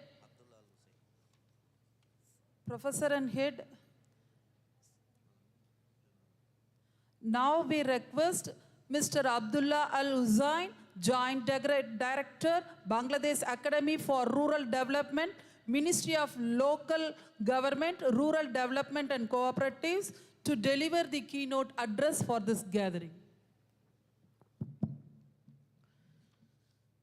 Honorable Chief Guest, Barrister Shamim Haider Patwari, ex-member of the Parliament, and who is an advocate in the Bangladesh Supreme Court and Board of Trustee of Dhaka International University, and most importantly, he's also my friend since university days. And also present in the stage, Dr. P. Baby Shakila, the principal of Vivekanandha College of Arts and Science for Women, Dr. P. Sashi Kumar, Director of Commerce, Dr. K. Krupaninthi, Vice Chairman, Vivekanandha Educational Institutions Hospitals, and other dignitaries and guest of honors sitting in the stage. Let me also, first at the very beginning of my speech, let me also show my respect to Professor Dr. M.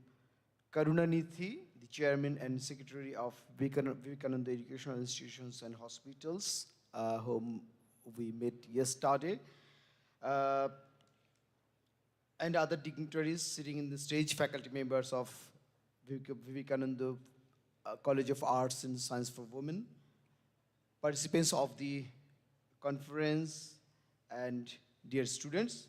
I am very much delighted to be here as a guest at the conference. As the other two keynote speakers, they focused their speech on the business analytics and digital economy. Let me have the opportunity to share something on sustainable development goals.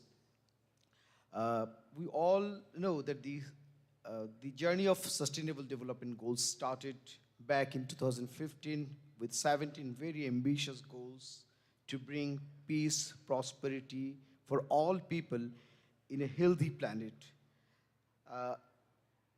Just look at the words, peace, prosperity for all people in a healthy planet. The word seems very strong considering the world as it is today. As we know that the central transformative promise of Sustainable Development Goals is leave no one behind. However, if we look around the world today, we'll see that the world is getting rather impatient. If you look at the countries in Asia, if we look at South Asia even, if you look at the Rohingya crisis, in the Middle East you see crisis and chaos in so many countries. If you look at South America, if you look at Europe, everywhere you see chaos and problems, wars, and aggressive attitudes. So these attitudes are human attitudes, and they are impacting the entire economy of the whole world and bringing sufferings to millions of people worldwide. Therefore, it is already declared by researchers, academicians, and the United Nations that SDGs 1 and 2, SDG 1 is the zero poverty or no poverty, and SDG 2 is no hunger. So these two SDGs will not be achieved by 2030, so it's already declared. So if we cannot drive poverty, if we cannot end hunger, can we achieve the others 15 ambitious sustainable goals? The answer is so far no. However, I'm very much delighted, I'm very much hopeful looking at this initiative. This conference is also a positive effort if we just forget all the negative efforts. I believe that if all the goals will be achieved, if we can take such initiatives, if we turn the world into a good one, and I see this initiative as one such positive initiative to bring peace, prosperity, and make the world healthy. I thank the organizers again. The paper I'm going to discuss today, it delves into Bangladesh proactive approach to realize the Sustainable Development Goals outlined in the 2030 Agenda. It examines the country's strategic policy framework, institutional mechanisms, and localized efforts aimed at achieving the Sustainable Development Goals with a specific focus on ensuring inclusivity and leaving no one behind. By analyzing the initiatives such as the whole of society approach, the SDGs localization, and the role of institutions like the Bangladesh Academy for Rural Development, where I basically work. The paper highlights Bangladesh progress, identifies challenges, and proposes future directions. Additionally, it featured a case study by Bangladesh Academy for Rural Development focusing on vocational training for a very conservative group of madrasa students. So let me start with the introduction of my paper. Since adopting the 2030 Agenda and Sustainable Development Goals in 2015, Bangladesh has prioritized the achievement under the leadership of Prime Minister Sheikh Hasina, building on its success in achieving the Millennium Development Goals. The government has implemented various policy approaches, strategies, and established institutional frameworks to achieve the Sustainable Development Goals. Let me now highlight the policy approaches and the institutional frameworks that has been taken on the Sustainable Development Goals. The approach of the government is the whole of society approach. Bangladesh consistently employs this approach, partners, the private sector, media, and CSOs in SDG implementation. This inclusivity ensures diverse perspectives and expertise are incorporated, fostering solutions that addresses the needs of all segments of society, preventing marginalization and upholding the leave no one behind principle. The government has also established SDG focal point.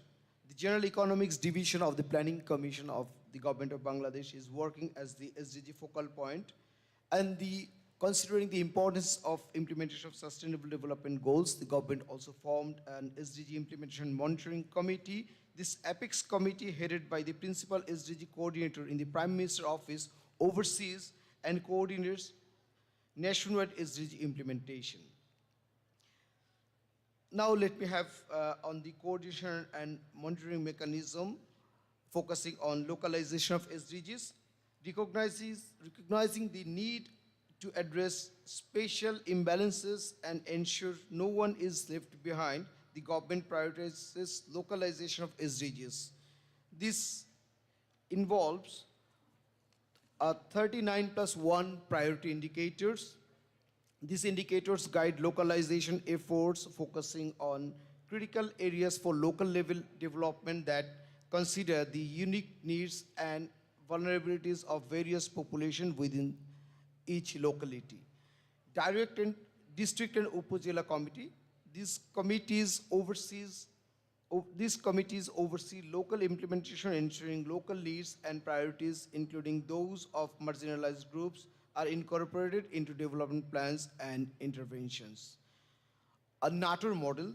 Several models have already been experimented in the country, and the government has taken a NATO model. NATO is a district, and this NATO model has been taken as a framework for localizing efforts, focusing on problem identification, potential assessment, action plan formulation, and responsibility distribution among stakeholders. As you all know that the data is a crucial issue for countries like ours, so the government also formed a National Data Coordination Committee established to identify data gaps, ensure quality data availability, and coordinate data sharing across ministries and divisions for SDG monitoring and other international commitments. The challenges and future directives, as I told you that the 17 goals and 169 targets and 232 indicators. So in a country like ours, we don't have data for most of the SDG targets, say for some of the very crucial indicators and targets like the multidimensional poverty, we don't have any data. So without having proper data, how can we measure the progress of sustainable development goals? So availability of data has always been a challenge for us, though we are working on it. And financial resources in a country like ours, it's a huge task to drive poverty, remove hunger, removing this gender disparity, ensuring health for all else, all the 17 issues. So they need huge financial resources. So we don't have that much resources, and the crucial challenges having financial resources from the external sources. Capacity building is also another crucial issue. We have already prepared the policy guidelines, the strategies, but we are yet to know how these policies to be implemented, and the local level capacity is also a crucial challenge for us. And ensuring equitable participation is another challenge. While the whole of society approach promotes inclusivity, ensuring meaningful participation from holders, marginalized groups remains a challenge. Active steps are needed to bring between rhetoric and reality, ensuring the voices of the most people are heard and the reflected in decision making and implementation process. To sustainable development goal is evident through its policy approaches, strategies, and localization efforts. The country's focus on coordination, data availability, and participation demonstrate its including the crucial principle of leaving no one behind. While challenges remain, Bangladesh's ongoing efforts and its commitment to continuous improvement position it well on the path towards the more sustainable, inclusive, and just future for all. Ladies and gentlemen, now let me share something on Bangladesh Academy for Rural Development, the institution where I work, and how it is contribution to the achievement of Sustainable Development Goals. The Bangladesh Academy for Rural Development, popularly known as BARD or BARD, was established in 1959.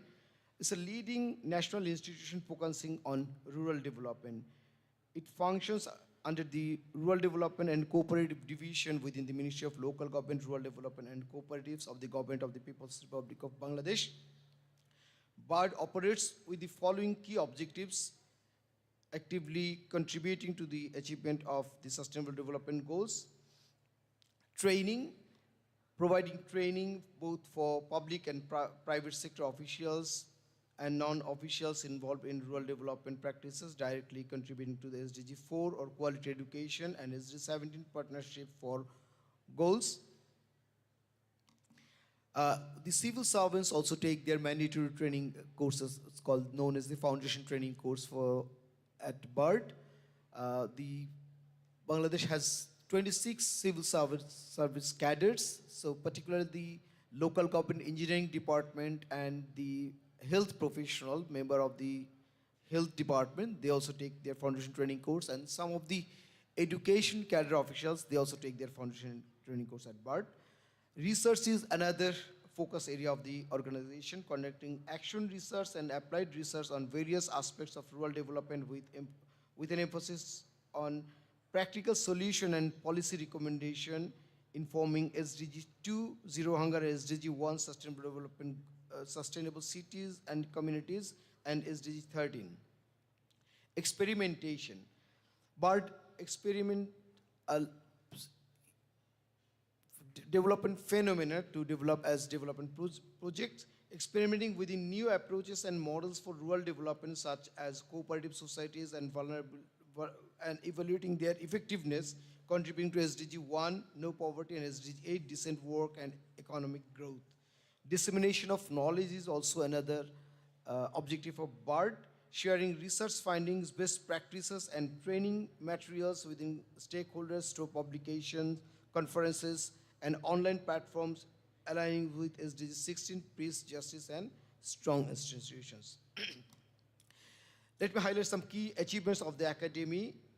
The Bangladesh Academy for Rural Development played a pivotal role in shaping the nation's development trajectory throughout its Comilla model and a legacy of action-oriented research. This model emerged from BARD's consistent experimentation with institutions. Physical and administrative infrastructure development in the 1960s with key components like the Thana Training and Development Center, Rural Works Program, Thana Irrigation Program, and two-tier cooperative system. Alongside these initiatives, BARD emphasized family planning, agricultural extension, industrial development, education, healthcare, and agricultural value chains. The Kumila model success living influenced Bangladesh's first 5-year plan, and its research findings continue to inform policymakers. Notably, BARD's ongoing commitment to understanding evolving rural needs led to innovations like the Comprehensive Village Development Program and Small Farmers Land Labor Development Program addressing organizational duplication and financial access for marginalized farmers. This adaptability is evident in the evolution of institutions like the Local Government Engineering Department, Bangladesh Rural Development Board, and Small Farmers Development Foundation, which stemmed from BARD's action research, demonstrate its lasting impact on nation building. Over the years, BARD has made significant contribution to rural development in Bangladesh, consequently contributing to sustainable development goals achievements. Ladies and gentlemen, now let me discuss one action research project focusing on SDG localization of BARD. As you know that in Bangladesh, there are 3 types of education system, 3 different systems. One is the Bangla education, one is the English medium, Bangla medium, English medium, and another is the madrasa education. And in the madrasa education system, there are 2 streams. One is the government-approved Alia education system, which was introduced by the British government. And the another one is the Qaumi Madrasa, who are the followers of the Darul Ulum Deoband Madrasa education. And this Darul Ulum, the followers of the Darul Ulum Deoband, they are known as the Qaumi Madrasas. This is a very conservative group of madrasa education. They only focus on Quran and Hadith, and they don't take any kind of policy or financial support from the government. And this has been going on for last 150 years. So the government tried to intervene within their curricula, but there has been resistance since they don't take any kind of policy or financial support from the government. They don't obey the education policy of the government. But surprisingly, over the few decades, the Qaumi Madrasa education, this is the fastest growing education in Bangladesh, although it doesn't, the education system is not recognized by the law, and the graduates, they don't have any hope for job opportunities within the formal or semi-formal sectors. So, however, at present, 2 million children are attending 15,000 Qaumi Madrasa in Bangladesh. So what should be the future of this madrasa education in the sustainable development goal era, where this promise is leave no one behind? Can we, can we achieve development leaving this huge number of population behind? So the government, whenever they try to intervene within this curricula of this madrasa, there was resistance. However, BARD took a very, innovative and challenging initiative that what about introducing technical and vocational education within this madrasa system? So initially there was a serious resistance. I personally led the team of this action research project. But when we discussed this idea with madrasa teachers and leaders of Qaumi madrasas, they even dragged ourselves from the mosque. They said that we don't need this sort of education from you. We are happy with whatever we are doing. But we didn't give up. We constantly we communicated with them. We tried to convince some of the leaders of the madrasa group, and we tried to make them convinced that what is wrong with if a madrasa graduate, he become an electrician, if a madrasa graduate become a plumber, if a madrasa graduate become a AC mechanic, if a madrasa graduate become a mobile phone mechanic, what is wrong with it? Does this have any conflict with the core teaching of Islam? Then the leaders of this madrasa group, they said no, they don't have any conflict with this sort of education. Then we asked them, then why you are not learning these things? At present, the job opportunity of madrasa student, the Qawmi madrasa student is limited within the mosque and madrasas.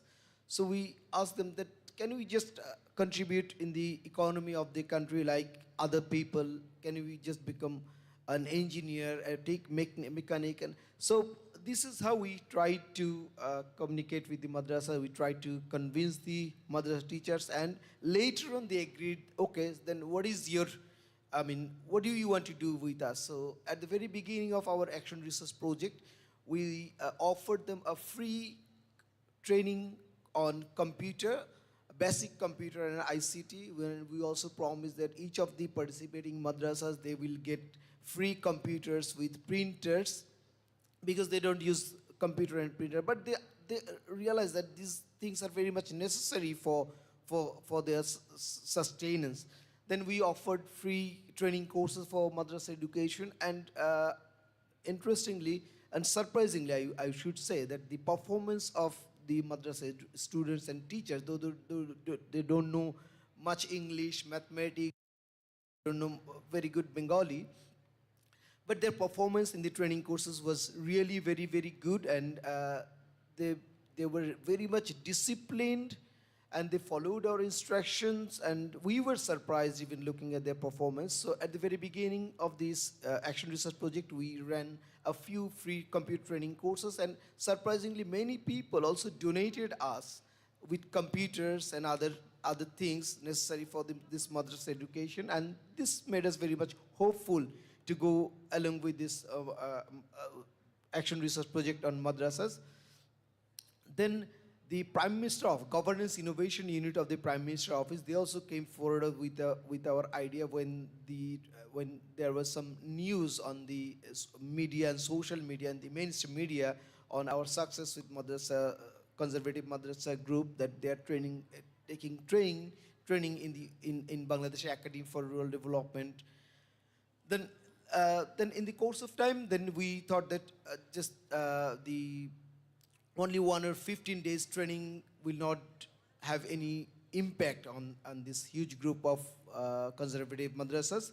Then we communicated with the technical training institutions under the government system, and then said, can you design a training on trades such as electronics, electrical, refrigeration, AC for the madrasa students? And the principal of this education institute, they said that yes, they can also perform this, although the government policy does not allow this conservative group to take part in such technical training in any government facility. But however, since you are an academy within the government sector, you can experiment this with us.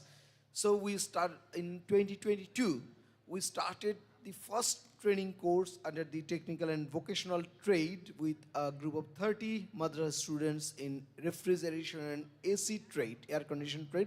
It was a residential training, and the performance of the madrasa students, although at the very beginning we thought that there would be huge number of dropouts because it's a quite different thing. They read Quran and Hadith, and now we are trying to make them mechanic. So we thought that there would be huge number of dropout, but fortunately, there was no dropout, and their performance was also excellent. The principal of the Technical Training Center of Kumilla district, he said that in his 30 years of career, he didn't see any such disciplined group of trainees in his Technical Training Center. So we also shared these findings with the Prime Minister Office of the government, and the Prime Minister Office came forward with us and said that, okay, this could be a very good model to bringing this huge group of madrasa students into mainstream, and this could largely contribute to the achievement of sustainable development goals.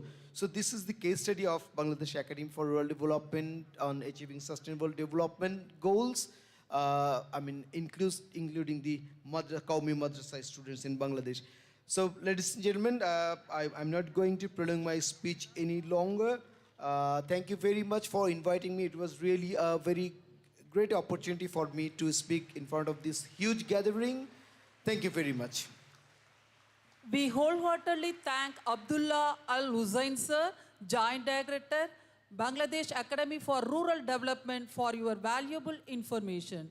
Next, we welcome Dr. S. Kausalya ma'am, Registrar, Avinasi Lingam, Institute for Home Science and Higher Education for Women to deliver the keynote address. She is going to deliver her keynote address through online. We welcome you, ma'am, for this 12th International Conference.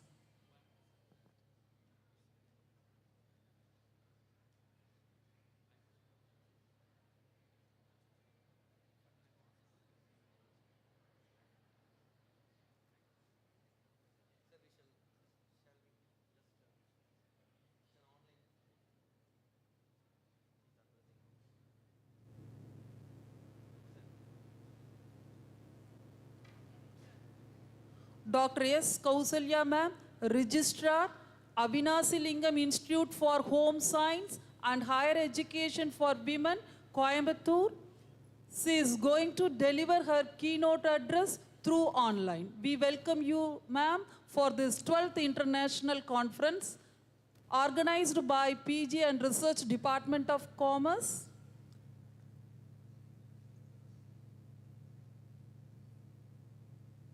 In association with Dhaka International University, Dhaka, Bangladesh, Avinasi Lingam Institute for Home Science and Higher Education for Women, Knowledge Partners, MTC Global and Ethics, we welcome you, ma'am.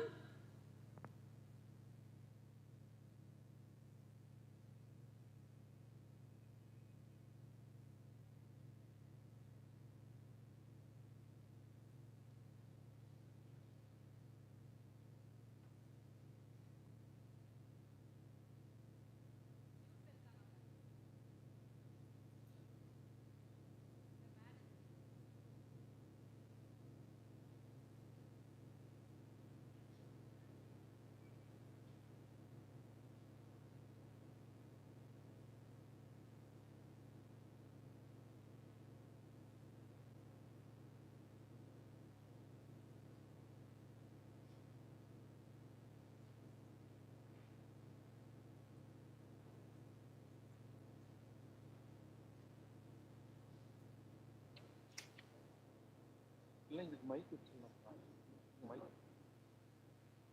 அது ஒன்றும் பிரச்சனை இல்லை mic வச்சா Good morning, everybody.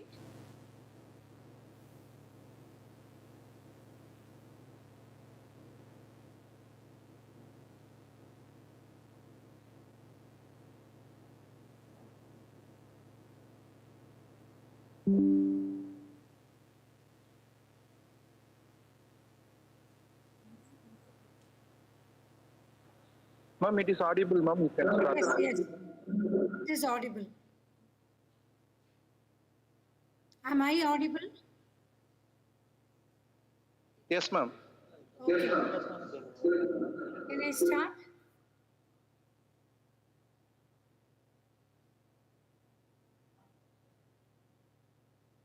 Ma'am, it is audible. You can start. Good morning. Good morning, everybody. Vanakkam.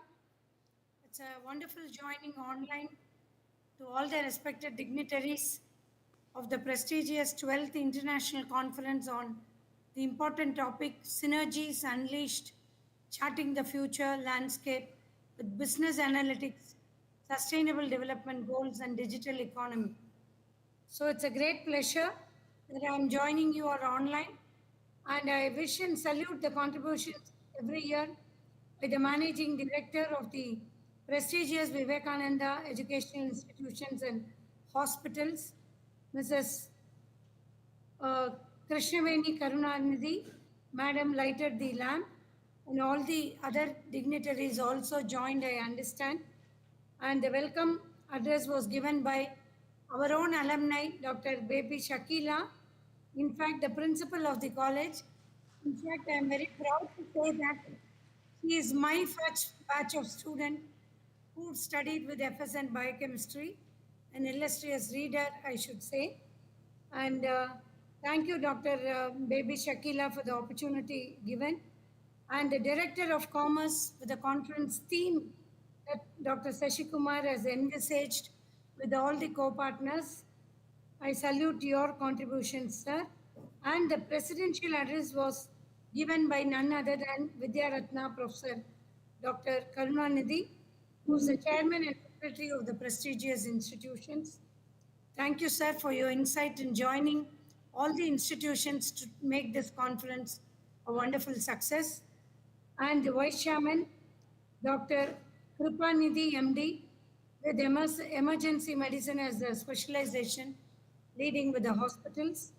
And of course, I salute the contributions of the partnering institutions, namely National Institute for Home Science and Higher Education for Women, our own institution, Chairman, Managing Trustee and Chancellor Dr. T.S.K. Meenakshi Sundaram Anna Avargal, our own respected Chancellor Dr. Bharati V.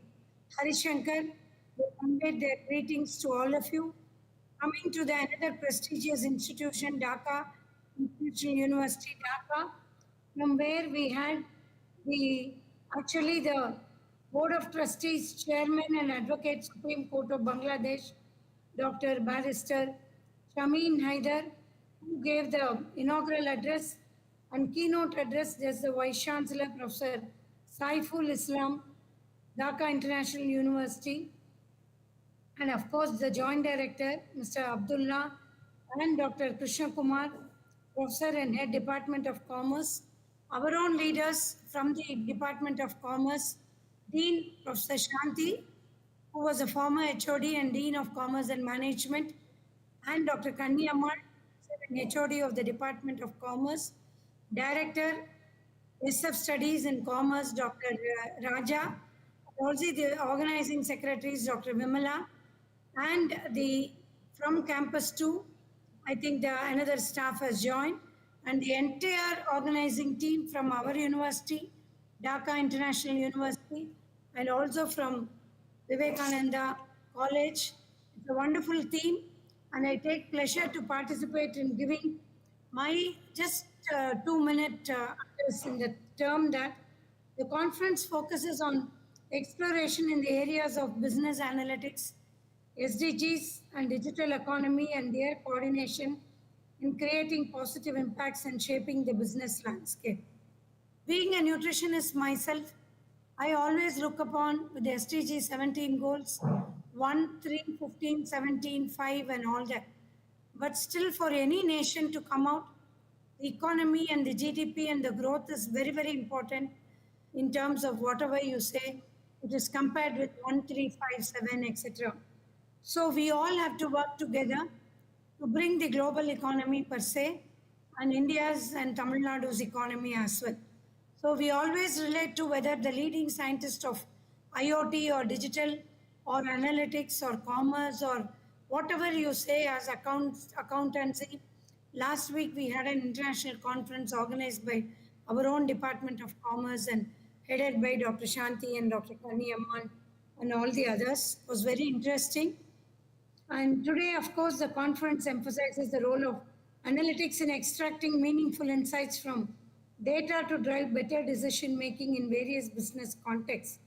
And the theme suggests an exploration of how the businesses and analytics can contribute to achieving these goals, promoting sustainable practices, and addressing social and environmental concerns.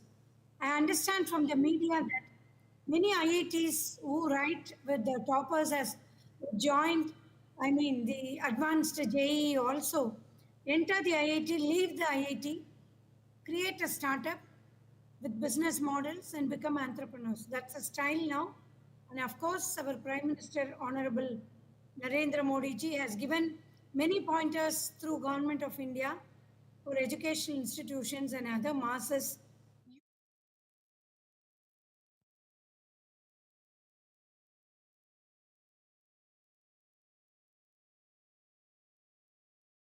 So at the outset, the conference aims to bring together, here there are more professionals from different countries, researchers, thought leaders, to exchange ideas, share insights, and foster collaborations. So every year it's a happy moment that even earlier Dr. Premavati Vijayan, our former Vice Chancellor, came in person to Vivekananda Institute, and all with developments now that we are collaborating.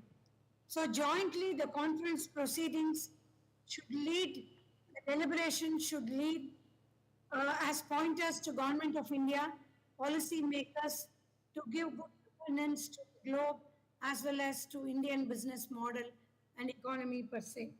So innovations in these areas like corporate social responsibility analytics, leveraging business analytics for sustainable decision making, and policy and regulations of business analytics in digital age. All of you know during, 2016 November, the demonetization came and RBI gave instructions through, the government of India. Many of us, the digital era started and we went to villages, and in fact the commerce department and our bank as a leader taught the NSS volunteers how to teach the community in digital transactions, which was really a success phenomena. So the data-driven sustainable and digital economy's role in advancing SDGs, IT and digital economy are through the transformation, for which this conference plays an important role.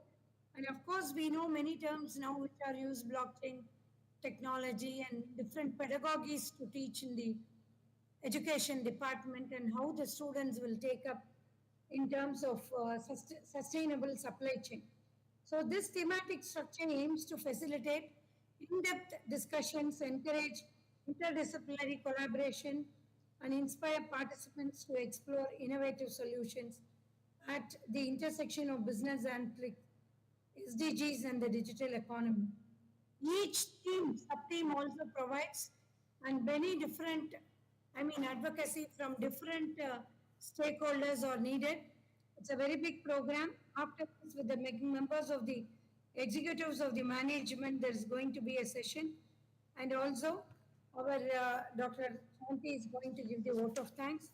But of course, the entire conference proceedings is very, very scientific and meaningful with illustrious leaders from the Department of Commerce, from VICAS, from Dhaka International University, Delhi University.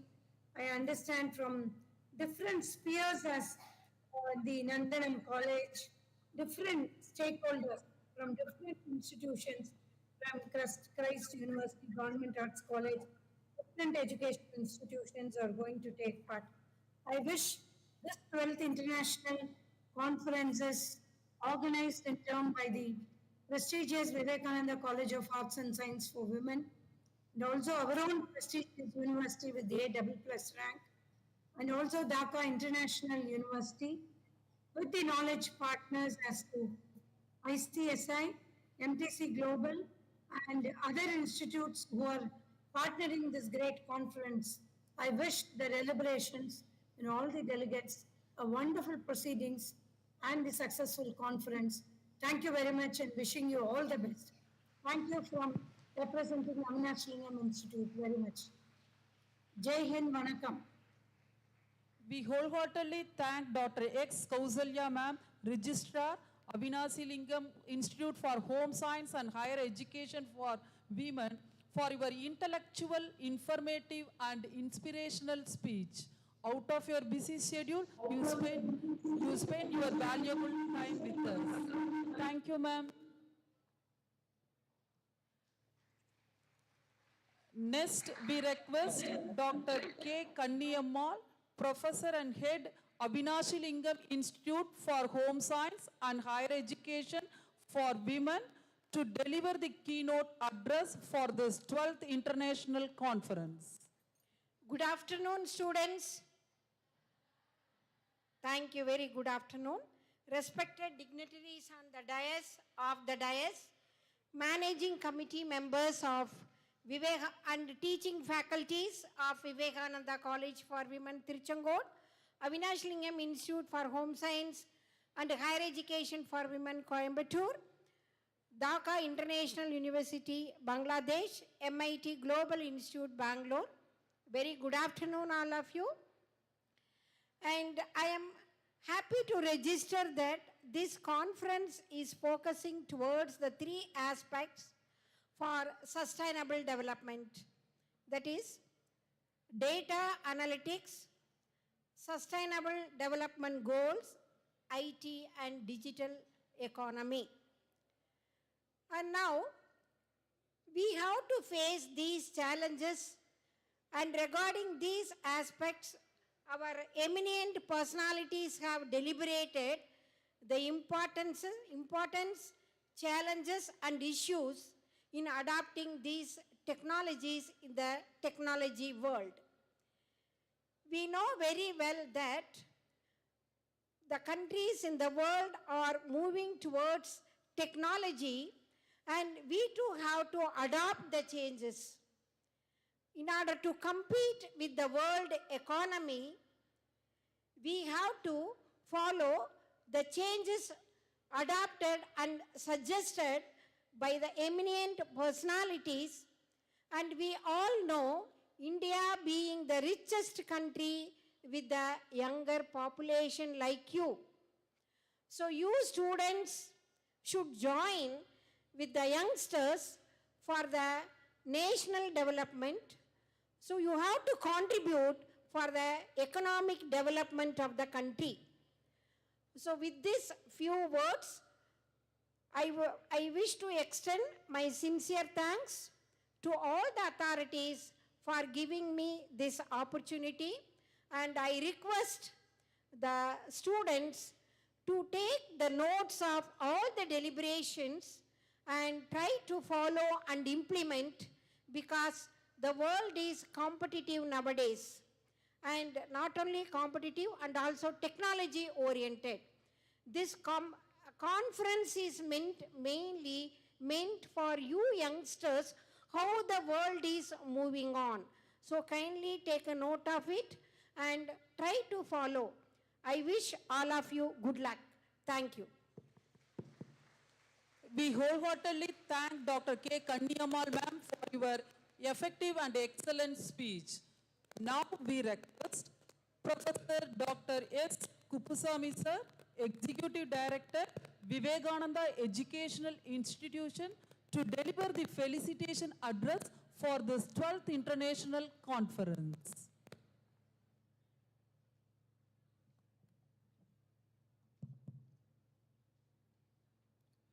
Very good afternoon. Thank you. Esteemed chief guest of this 12th International Conference on a modern topic, Synergies Unleashed, Charting the Future Landscape with Business Analytics, Sustainable Development Goals, and Digital Economy.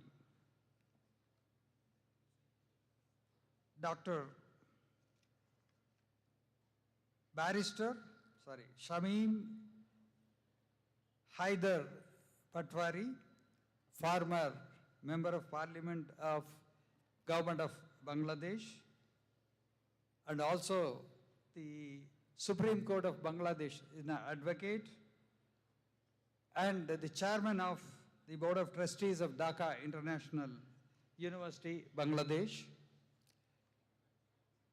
Professor Saiful Aslam, the Vice Chancellor, Dhaka International University. Dr. Krishna Kumar, Professor and Head, Department of Commerce, Periyar University, who has just given a keynote address.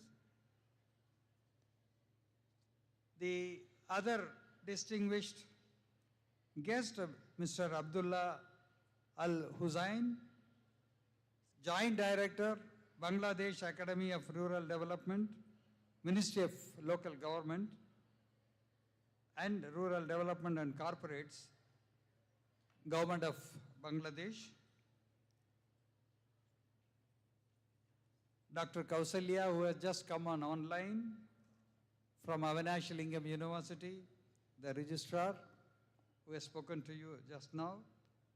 Dr. Kanniammal, who has spoken to me a little earlier, Professor and Head of Commerce of Avinash Lingam University.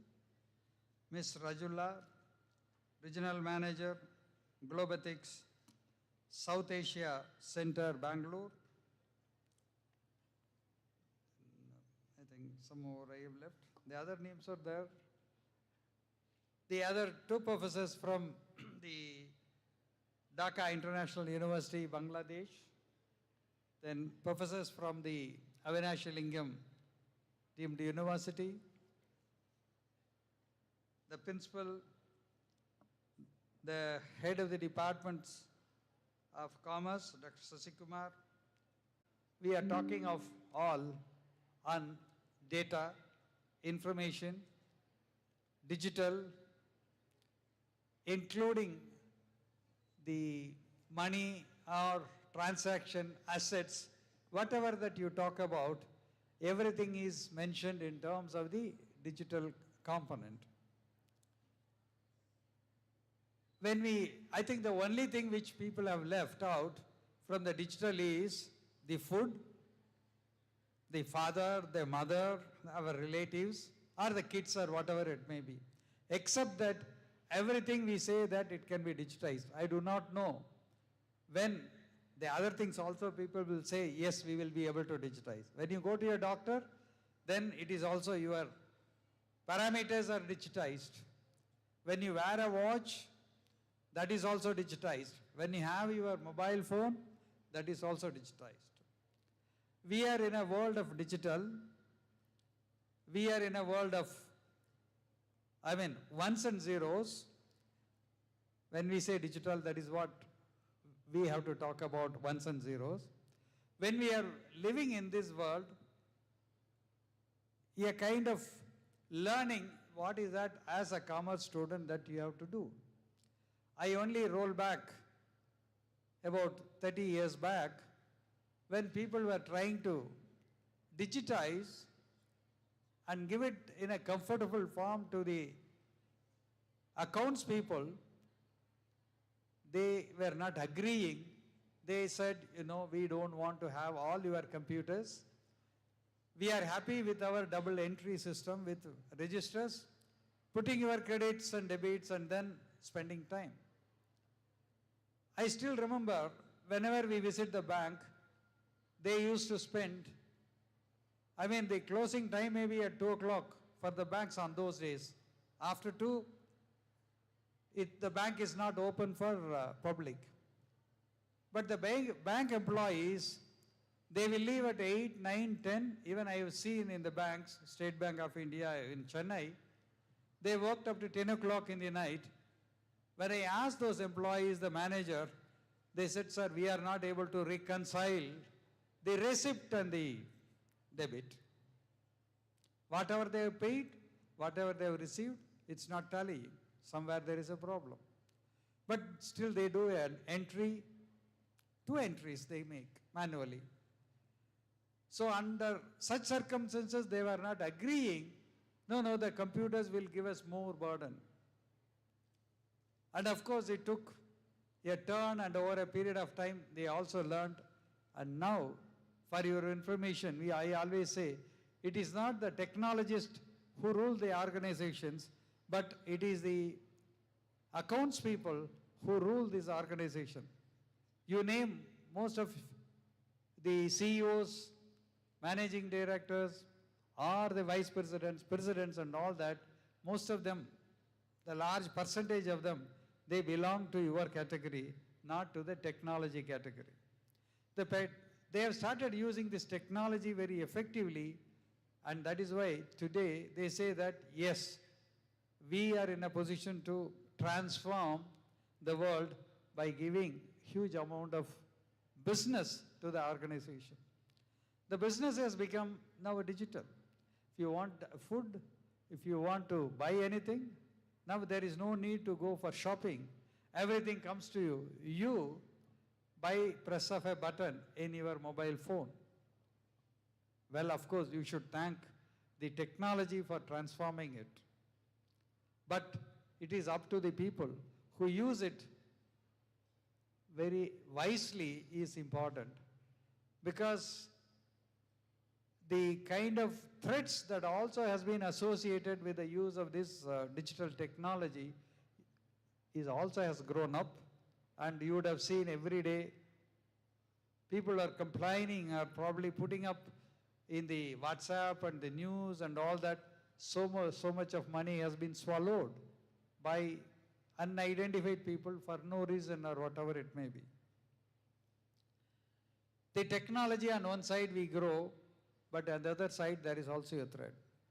And we need to think of how this has to be maintained. One side we talk about sustainable development goal. Yes, agreed. Digital economy. I think Professor Krishna Kumar was mentioning about the digital assets, cryptocurrency, bitcoins, everything today, it is in the talk of, when we say it's like, talk of the town, even the common people, they talk about it. Particularly when we think of India, we have gone most of the, transactions that is to be done in the digital mode.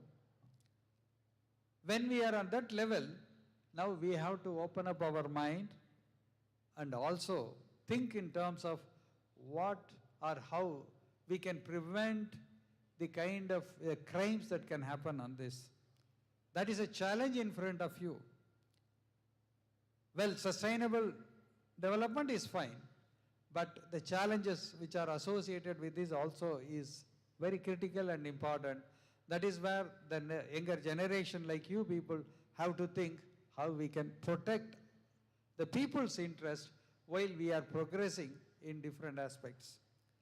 I think this conference definitely should address these issues in different dimensions as people being, important for the economy, for the management of the money, for management of the assets.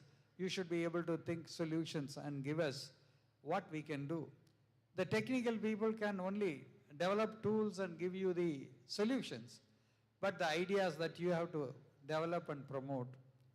I am sure this conference will initiate or ignite some fire in your mind so that you will be able to think on those lines and do something wonderful in the days to come. Let me appreciate the organizers for having thought of a novel and a modern topic for this conference. I'm sure all of you will get benefited out of all the presentations.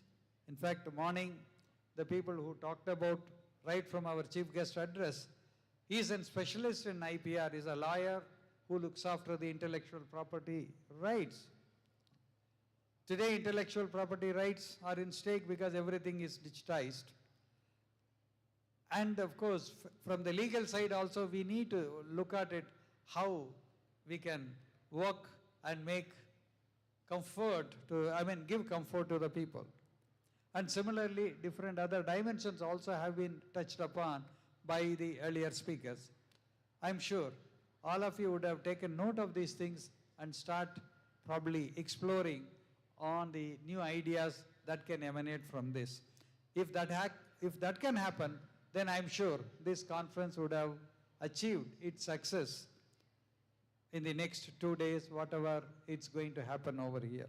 So I also I appreciate the organizers, particularly the Department of Commerce, the faculty, the students, and our co-partners, the Dhaka International University, the people who have come and made it really international, and they have shared their knowledge with us, and our associate, the Avinasi Lingam University, who have also come in large number to make this event as a wonderful event. Thank you so much for coming and then honoring us. Thank you, sirs and madams. Definitely the end of this conference will give some light to the expected outcome. So with this, I thank all of you and wish you all the best. Thank you so much. On behalf of PG and Research Department of Commerce, we wholeheartedly thank Professor Dr. S. Kupusamy sir for your valuable words, and it was very intellectual, informative and inspirational one. Expressing gratitude is our attitude. Now the time for vote of thanks. we request Dr. P. Shanti Ma'am, Dean, School of Commerce and Management, Avinasi Lingam, Institute for Home Science and Higher Education.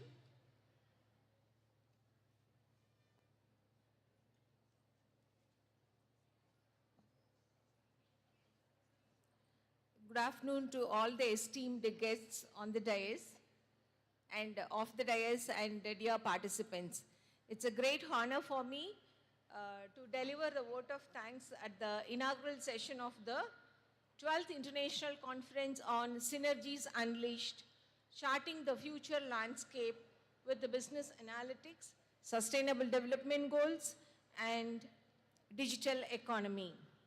First of all, my humble pranams to the founder of this great institution, Vidyaratna, Professor Karunanidhi, for establishing such a wonderful institution focusing on the development of women. As I hail from Avinash Lingam University, which is also established by the first Chancellor, Dr. T.S. Avinash Lingam, the first Education Minister of Tamil Nadu of the then Madras constituency.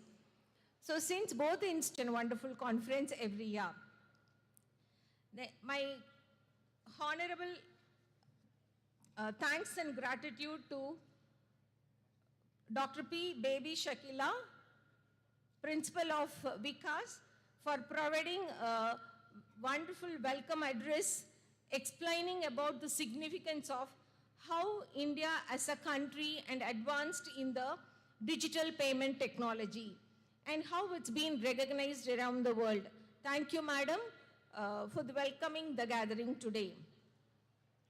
The conference theme was deliberated by Dr. P. Sashikumar, Director of Commerce, VICAS.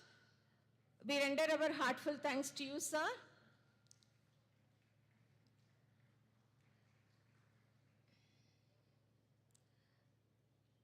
Our grateful appreciation to Barrister Shamim Haridar Patwari, ex-MP and the Advocate, Supreme Court of Bangladesh, Chairman, Board of Trustees, Dhaka International University, Bangladesh. Sir, in his inaugural address, stressed on how the rapid transformation happening and the inclusive growth and equitable sustainable development from the lens of business, economy, and the social point of view. And sir explained the thresholds of MDGs and SDGs and linking to the theme of the conference, the need for bringing synergies, climate justice for the future world, and importance of how India is contributing to the global economy.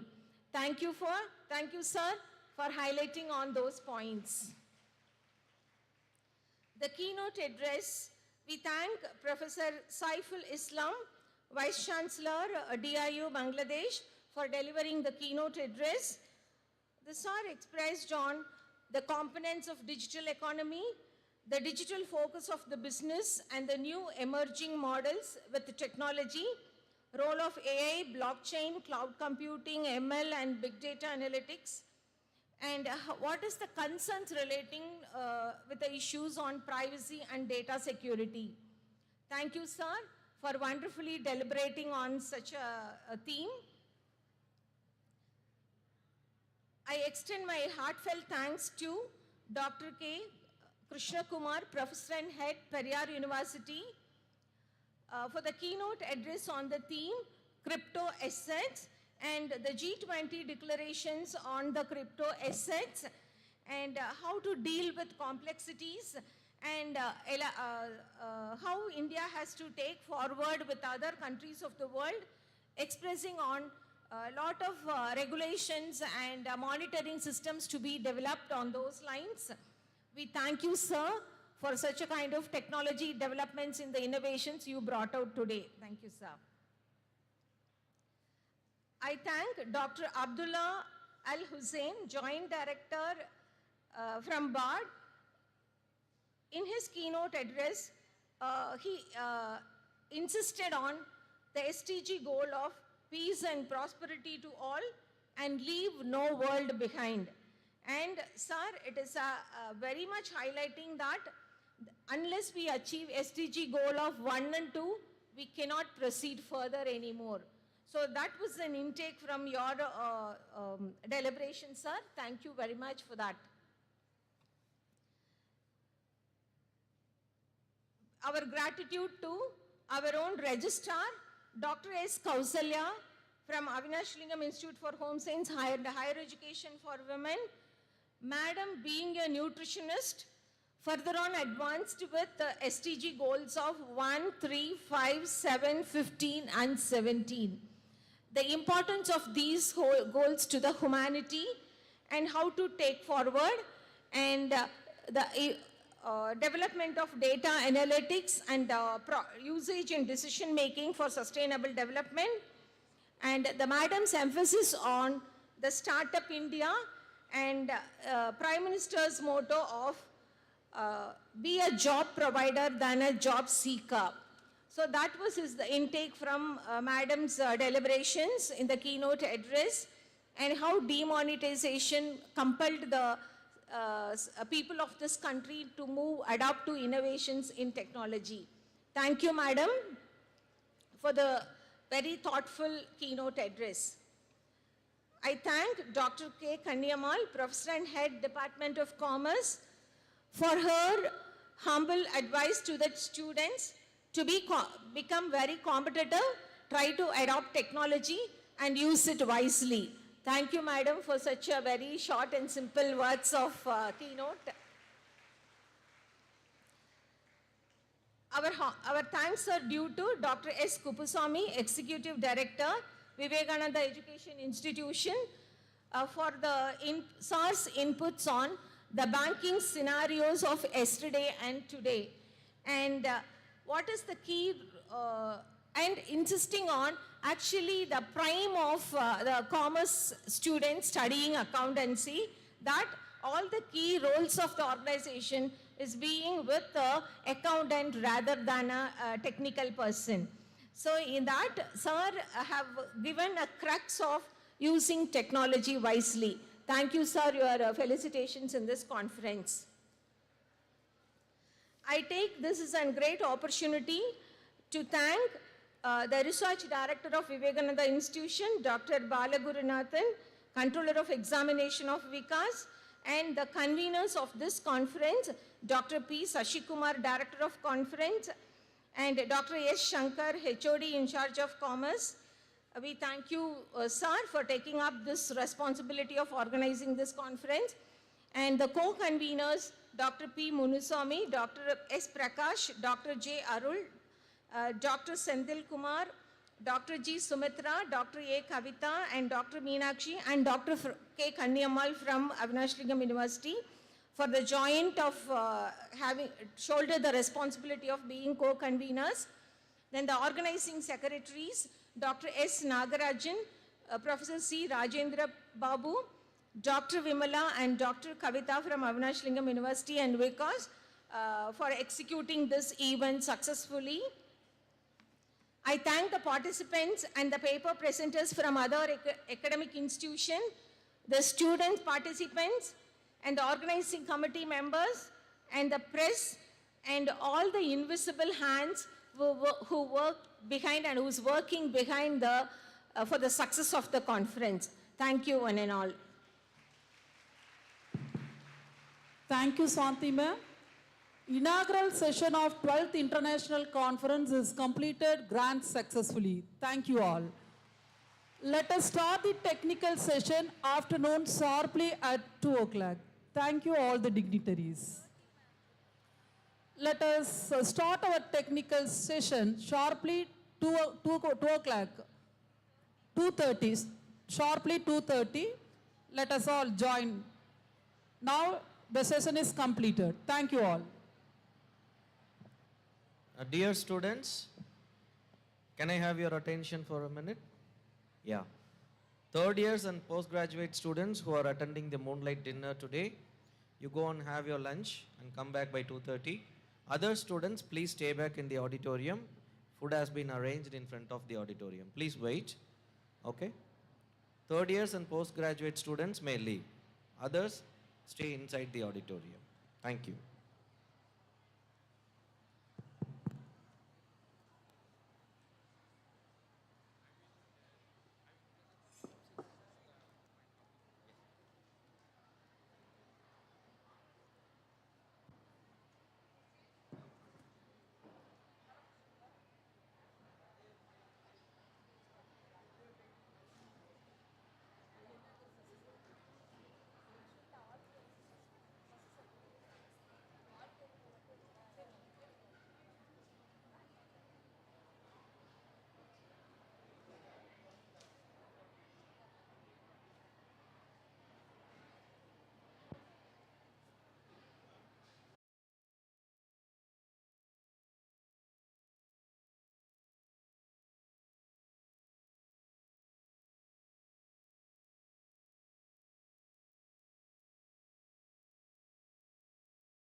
Thomas, we welcome you all for this technical session. Now I request Mrs. V. Rajula ma'am, Regional Manager, Globe Ethics, South Asia Center, Bangalore. She is going to deliver the speech on sustainable development growth.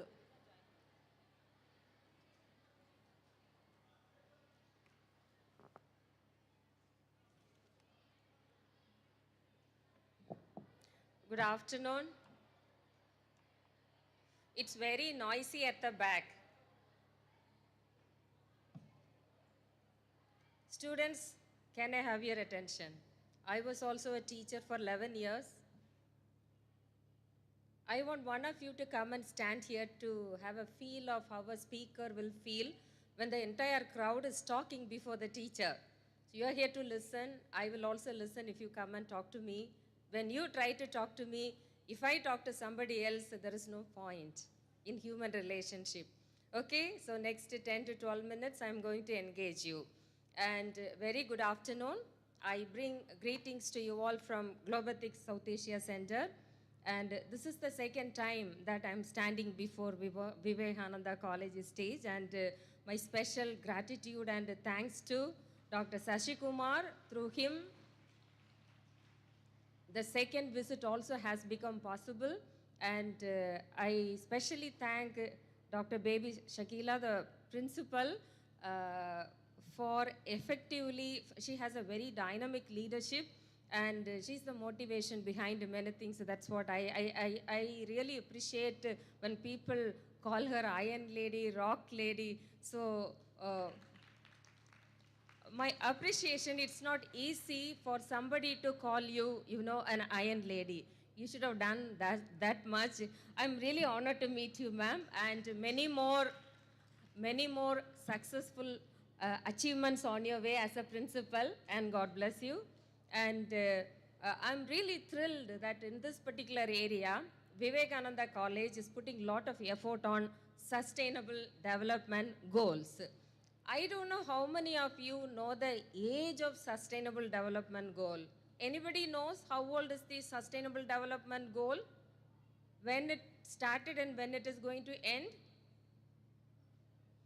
Okay, I'll only tell you. Morning, I think the keynote speaker, barrister, mentioned about a Millennium Development Goal. And then that was there for 15 years. The Millennium Development Goal, that had 8 goals. And mainly focusing with health, poverty and hunger, plus education. And then that was ending in the year 2015.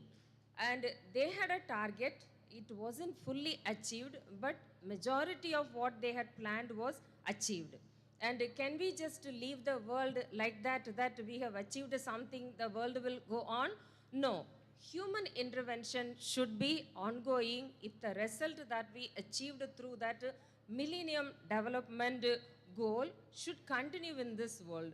So in the year 2012, there was gathering organized by United Nations. I think it happened in Brazil, and there came the idea of Sustainable Development Goal, and they felt that there should be more area to be covered for achieving, and this time they felt that there should be global participation. So there were 88 different meetings to discuss and plan for sustainable development growth, and 193 nations, 193 different countries, they are part of this sustainable development program. And after 3 years of lengthy discussion, the sustainable development goal got green signal from all the participating nations. So 25th September 2015, it got the final go. So which date exactly the Sustainable Development Goal started? It was on 1st January 2016. So we are in 2024 now. So we have actually completed 8 years and 9th year is going on. And then why do we actually need the Sustainable Development Goal? And the United Nations has pointed at several issues like poverty, hunger, health, education, climate change, environment, gender, equality, clean water, clean energy, decent work, cities, oceans, and then much more. And then if you ask me whether all these issues belong to one particular country or belong to a few countries, the answer is no. Even in the developed countries, you will find all these. Are there not any beggar in the America? No, there are beggars. You go to any part of the world, you will find, all these issues. In some countries, it is existing in large amount. In some countries, it is actually less. And a country like India, we have large amount of poverty. Many people go hungry before bed. They have no food to eat. So it is there in India. It is there in almost all the countries. So together, globally, 193 countries have planned to achieve this sustainable development goal. So that is how the journey started. So it's a global agenda. Otherwise, it is called Agenda 2030. So 2030, 15 years time to achieve this sustainable development goal. And as I mentioned that there were so many discussions happened, and then exactly September 25th, 2015, it got the green signal. And then what are the 3 areas that can be focused through the sustainable development goal, and how it can be achieved? And from the global level or from the international organization level, it can be a global action towards achieving the goal. And also there can be local action like this particular program. So globally, something that was decided in Brazil, now Vivekanandha College, which is a local body here in India, so this is also participating in addressing the issues identified by Sustainable Development Goal. So local action is also very important. And then people action. People, you and I are the people who are participating through the effort. So our participation, our sincere effort, making some changes, making flexibility in our attitude and behavior, that is very important for achieving this sustainable development goal.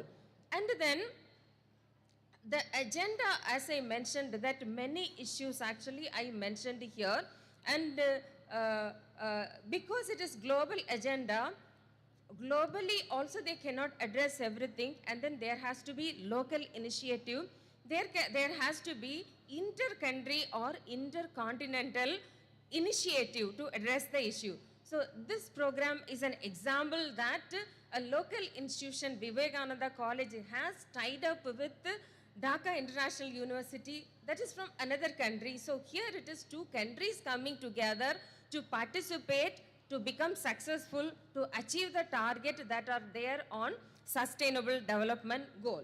And another thing, every government throughout the world, they have planned so many things through different NGOs that are available, through different projects of the government, through IT companies, and also through educational institution.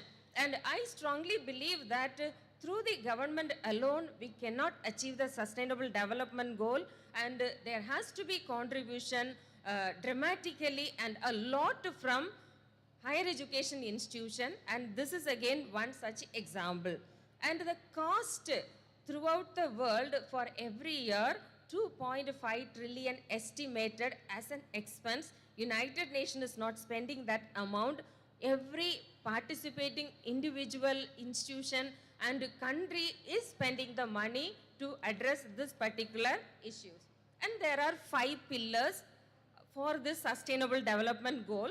The first one is people, the second one is planet, the third one is prosperity, the fourth one is peace, and the last one is partnership. So these 5 P's are called the pillars of sustainable development goal.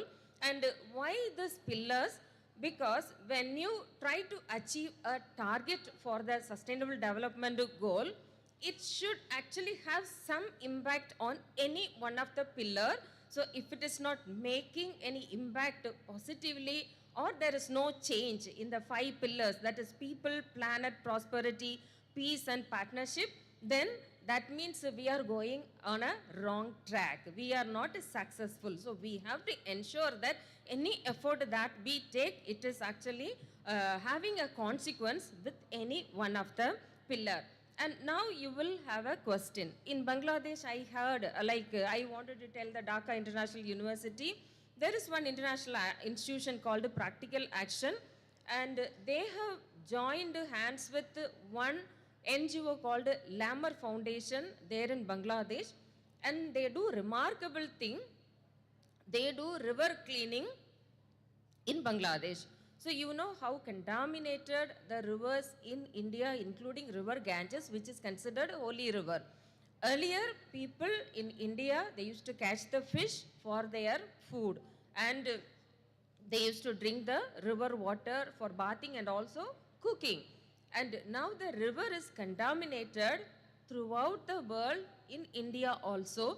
So Bangladesh, remarkable things is happening. They are cleaning the river, and all the plastic waste from the river, they are converting into ultra fuel, and that doesn't cause any damage to the environment. So that is how actually things are happening in our neighboring country.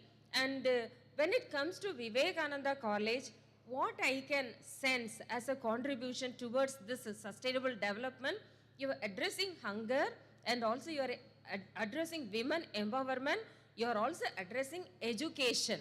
And I heard that till 2 years ago, Vivekananda College used to give food for all the students, even if they are day scholars. And now all the teachers and then the students who are staying in the hostel is free. See, in India, we have lot of traditions, and then it's a lot of convention that is stopping even today many women from getting good education.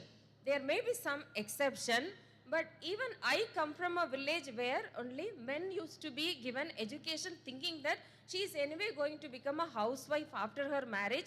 What is the point in educating her? So that type of society we come in. So after you complete your 8th standard, it is a big challenge to continue your studies.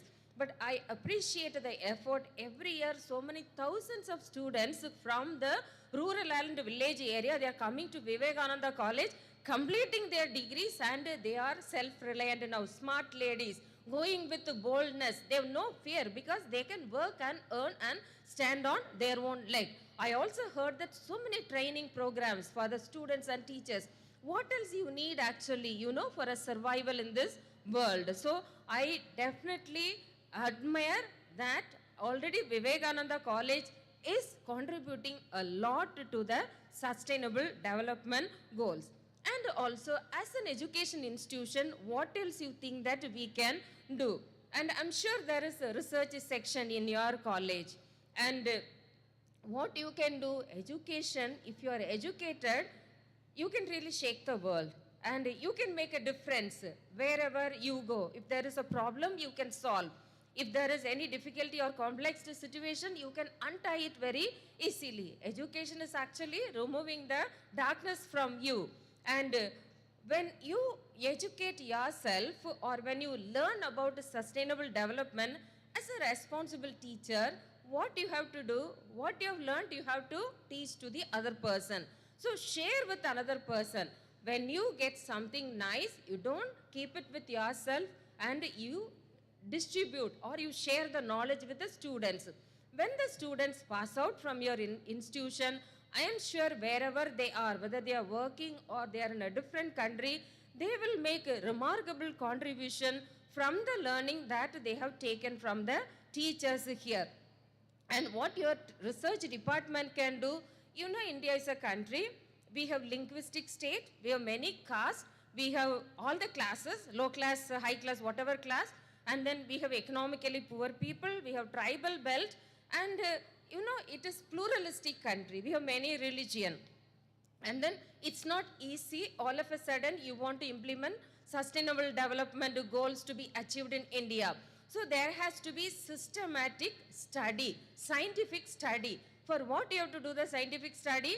You have to identify the gaps that are there around your society, in your society, with regard to getting equal and quality life to everyone. Involve your students. Give them the topic of area. Through that, they will be able to identify the gaps that are there in the society, recommend that to the government, recommend that to the higher up in your institution, and they will address the issue. This is how you can actually bring equality in the society, especially research scholars in higher education. They have a major role with regard to achieving the sustainable development goals. So, educate yourself, educate the others. And when a woman is educated, the whole family is educated. It is like. And then we come from a country where it is full of values, morals. And is it that we did not know about sustainable development before the United Nations thought about it? No, we were practicing. If you had lived in a country 40 years ago, it was literally sustainable development, so much of caring, and there wasn't any plastic waste. Everything to the maximum was utilized. So that type of country we come from. And somehow we are away from that. We have distanced ourselves from the original values, the original sustainable development lifestyle that we had in our own society. If I tell you a story from Gautama Buddha, I think all of you know Gautama Buddha, how, what is sustainable development? Gautama Buddha, through a story, proved long ago with one of his disciples. So Buddha was in his room and a disciple came, and the disciple was wearing a dress or a robe. It was fully tattered. Definitely it needed a change. And this disciple asked Buddha and smiled and asked about how are you like that. And then Buddha, is it anything you need? Are you all right? He said, I'm all right, I'm happy, but my dress very badly needs a change. So Buddha is examining the dress that the disciple is wearing, and definitely it needs a change, that much it is used. So he is ordering the storekeeper that give this particular disciple a new robe. So the disciple is receiving the new robe and then walking on his way. In the evening, Buddha wanted to check whether the disciple has learned to live the life to the fullest without wasting anything.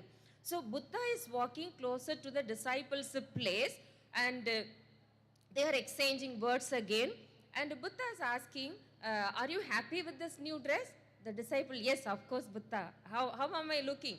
You're looking nice. And then Buddha is asking, but what did you do with the old robe? Before this new robe, you were wearing a dress. Where is that? And now the disciple is taking Buddha inside and he is telling that, see, my bed sheet that was torn. So I have replaced my wardrobe to be my bed sheet. Now you tell me, what did you do with your old bed sheet? Again, the disciple is telling, look at the window. So my curtain was very badly damaged. So my bed sheet, old bed sheet has gone into a curtain now. Now tell me, what did you do with your curtain, old curtain? Did you throw it? He is telling, no, I tore into 4 pieces. I have tied it with a mop. I am cleaning the room with that. And again, Buddha did not stop there. He is asking again, what did you do with the old mop? He is telling that was also tattered very badly, so I have removed it. And in the kitchen, the cloth that we used to handle the hot vessels, that was very badly damaged. We could not use it any longer. So now the old mop has gone to the kitchen. Now you tell me, what did you do with the old cloth that you used to handle the hot vessels? And the disciple is telling 3-4 disciples together because it was very badly torn into pieces. So we have removed, each thread, made wicks. You see the lamp there glowing. So one of the wick is made from that. So Buddha felt happy that yes, sustainable development, I have taught my disciple. So this is how we have to utilize. This is how we have to think. There has to be new thinking in our lifestyle, in our attitude. Let's not teach or learn things that will, in Bangalore if you come, waste management is a big problem. Any party you go, half of the food is wasted. Every plate is having 3/4 of the food wasted. It's not even given to poor people or some orphanages. So lifestyle has to change if we have to divert our attention towards sustainability development goals and make it a grand success from our side. As I mentioned before, educational institutions really have a lot of responsibility towards the same. And having said that, I once again thank the organizers for giving me this opportunity. Also, I would like to finish with a quote from Mahatma Gandhi. Mahatma Gandhi has said that the world has enough for every man's need. The world do not have enough to every man's greed. So that is where we have to make a difference and be satisfied with very little things that we have. So let's be useful to ourselves. Let's enlighten the environment and the people around us. Thank you very much. Thank you so much, ma'am. Your speech given a complete insight about the sustainability. Thank you once again. Now, I invite Dr. P. Shanti, Dean, School of Commerce and Management, Avinashilingam Institute for Home Science and Higher Education, to address the gathering. Welcome, ma'am.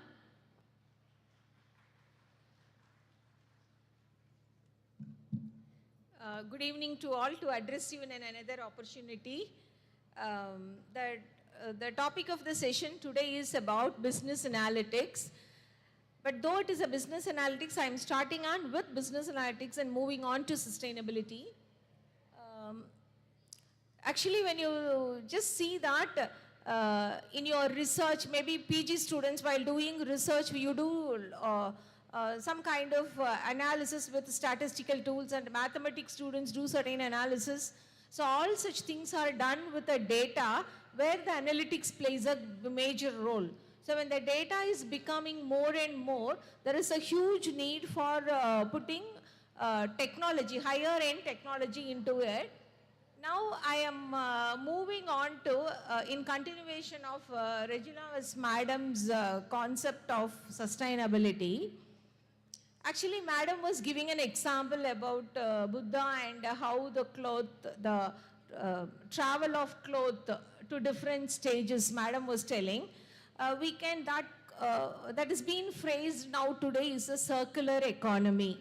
So the circular economy means that you have to, whatever you produce, it should have a kind of circle it enters into, and finally it should be disposed to the place where it is from drawn. So that is how now all the businesses are thinking about how to achieve circular economy in their own business, and the governments are thinking about how the policies are being made to implement such a circular economy. So now to make you give you some facts, some interesting facts on sustainability, I have a presentation. Can you just start with, yeah. So now I am focusing on exclusively on sustainability and sustainable development and what is our role in it. So that is a very small topic I took for, because the time allotted for me is 10 to 15 minutes. So I want to justify that with that point of time. Can you? Yeah. So now I am not going to talk about it, but you have to answer me. One of you read the question aloud. What is the question? Which of the following is the biggest cause for global warming? So I have given 4 choices. Which is right?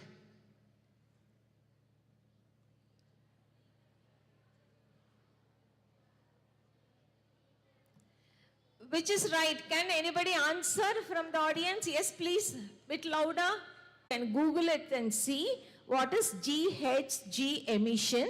That is, it consists of some 7 gases pulled together. That is called as the GHG emission. So the majorly it is caused by industries, right? It is caused by industry. So you can see that burning of oil, it comes in petroleum and oil exploration part. The gas is another thing, and the coal. The coal is mainly used for producing electricity. So now the government's agenda is, since our country, particularly in India, we have varied climate throughout India. So there is enough electricity can be produced using solar energy particularly. So now the government is promoting electric vehicles. Have you seen electric vehicles on the road? Yes, there are 2-wheelers, buses, all run with using chargeable batteries. Okay. So now, since we have such a potential, the government is moving up with the projects of giving subsidy to industries to build solar plants and use of wind energy. So such kind of projects are being a promising field of business. It has been emerging now. Okay. Move on to the next slide, please. How much has the sea level risen since 1900 years? That is 1900. From 1900, what is the level of rise in the sea level? Can you guess?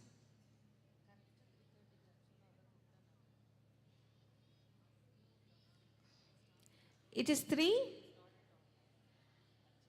Yes, 15 centimeters? Yes? Any other guess? Any other guess from audience?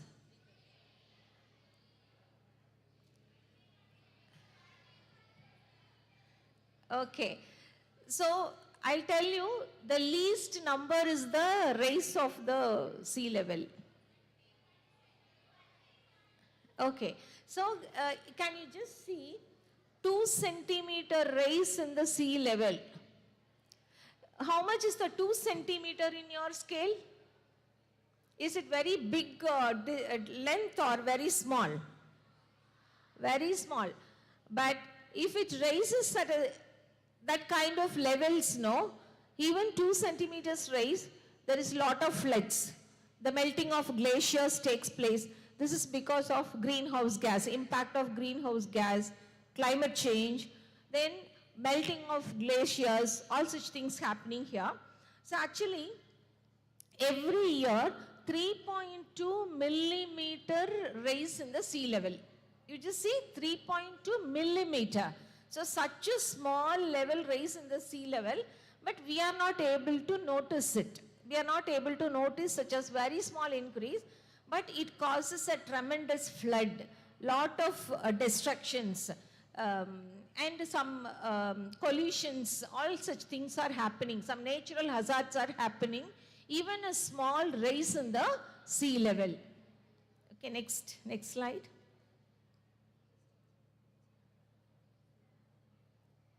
Okay, what is the Earth atmosphere comprised of with carbon dioxide? Carbon dioxide. Very good, very good.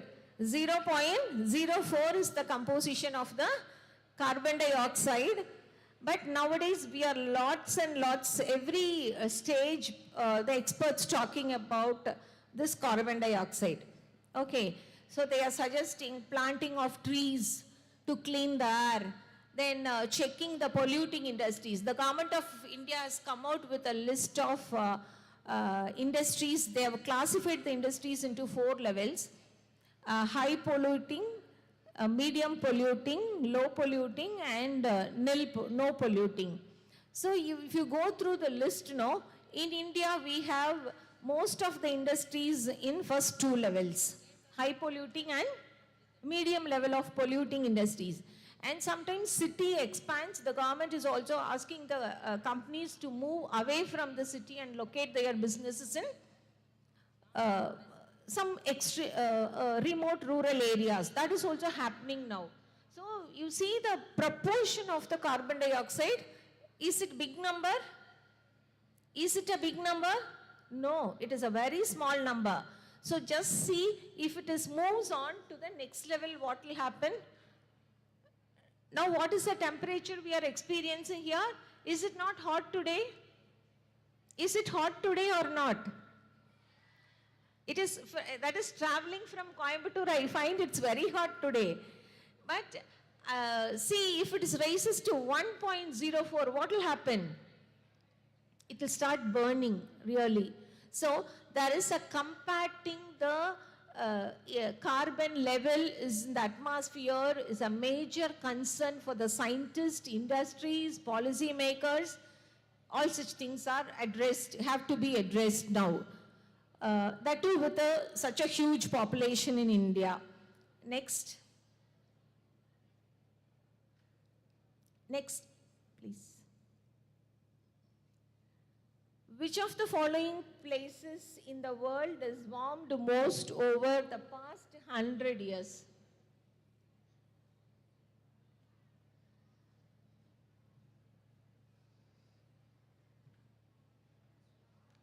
Guess from this 4. Is it Canada, Morocco, Iraq, or Norway?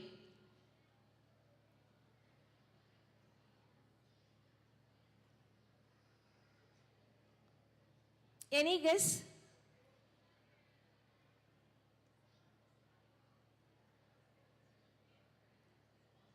I want any one answer from the 4. It is Iraq? Is it Iraq? Any other guess? Okay, I'll tell the answer. It is Norway. Okay.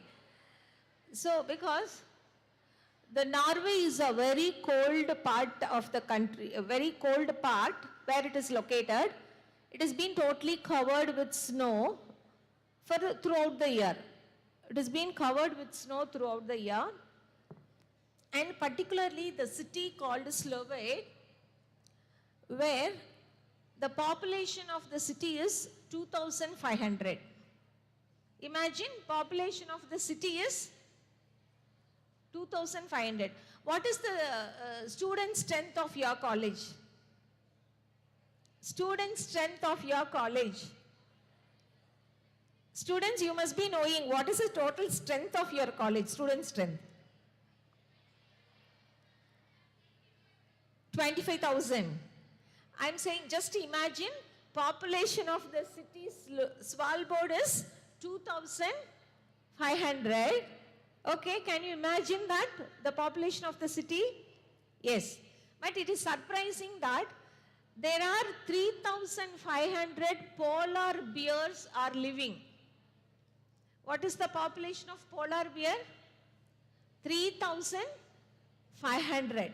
So just imagine what will be the kind of climate, weather prevailing in that, and what type of animal is there, and what is the lifestyle of the people there. All such you could very well imagine. So, of what happened there, no? Can a polar bear live in a hot climate or climate like India? No, it's not at all possible. So what is happening there, no? So it is, the place has become very warm over 100 years of time. So what happened, no? In the Paris Conference on Climate Change held in 2015, the people from Slovak went to Paris, and they were on boycotting the conference. You would have seen maybe professors have seen in the newspaper that it was very highly informed in all the newspapers that people traveled from Slovak to like Paris, and they were boycotting the climate change conference where world leaders are presented there. So that is a situation of even the very cold place in the earth. Next question. Next question, please. Next slide, sir. Next slide. Okay, which country is the largest emitter? China. China is the largest emitter in the world. What is the reason? It is the production hub of the world. China is the production hub of the world. Do you think, where do your mobile phones come from? It is made in China, but is branded in the name of either a US company or other way. Okay. So since the production is taking place in a very big scale, it has been a production house. So what happened now? This is considered as it is one largest emitter.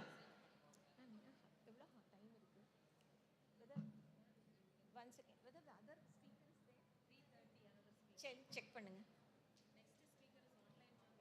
Joined? Joined us. Okay. So with these, some of the facts I told you, what is the role we have to play now is that we have to try to, one more slide please, move on to. Next slide. Okay. So what is 1.5 degrees Celsius means?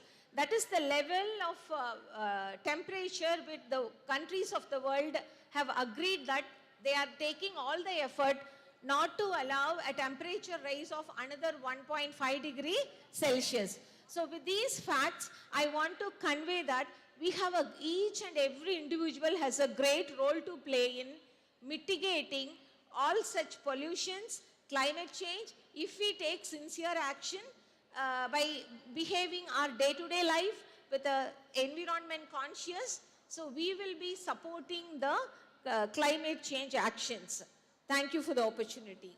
Thank you all.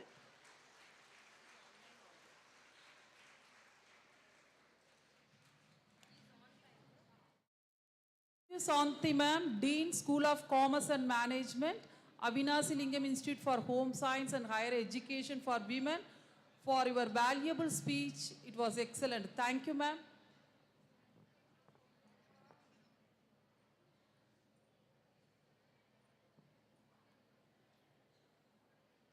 Now we welcome Mr. Robert Bell, Member of Advisory Board, CASE, Delhi University, He is going to talk about sustainable goals and their relevance through online.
On behalf of PG and Research Department of Commerce, we welcome Mr. Robert Bell, Member of Advisory Board, CISE, Delhi University.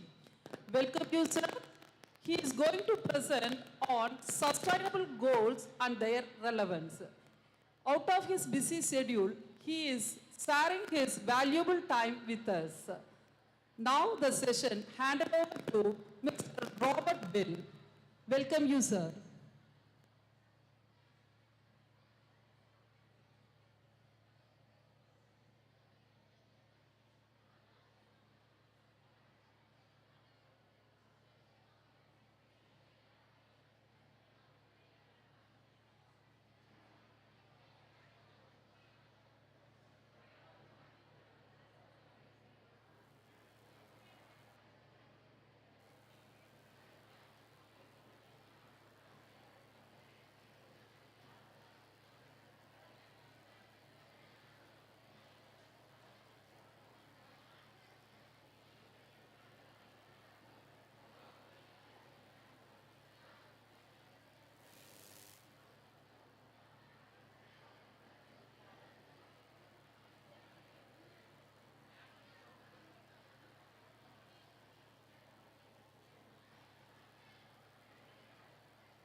Students, kindly maintain the silence.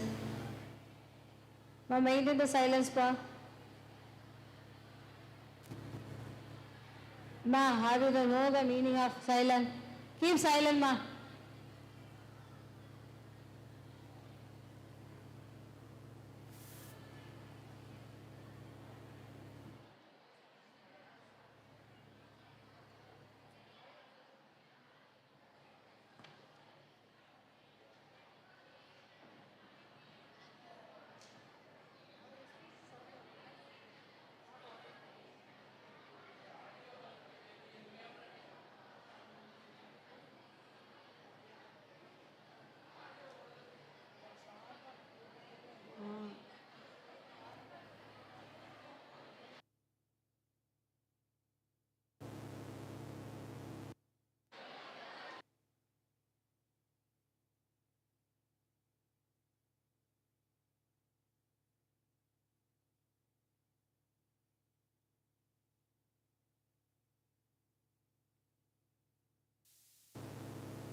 Do you hear me?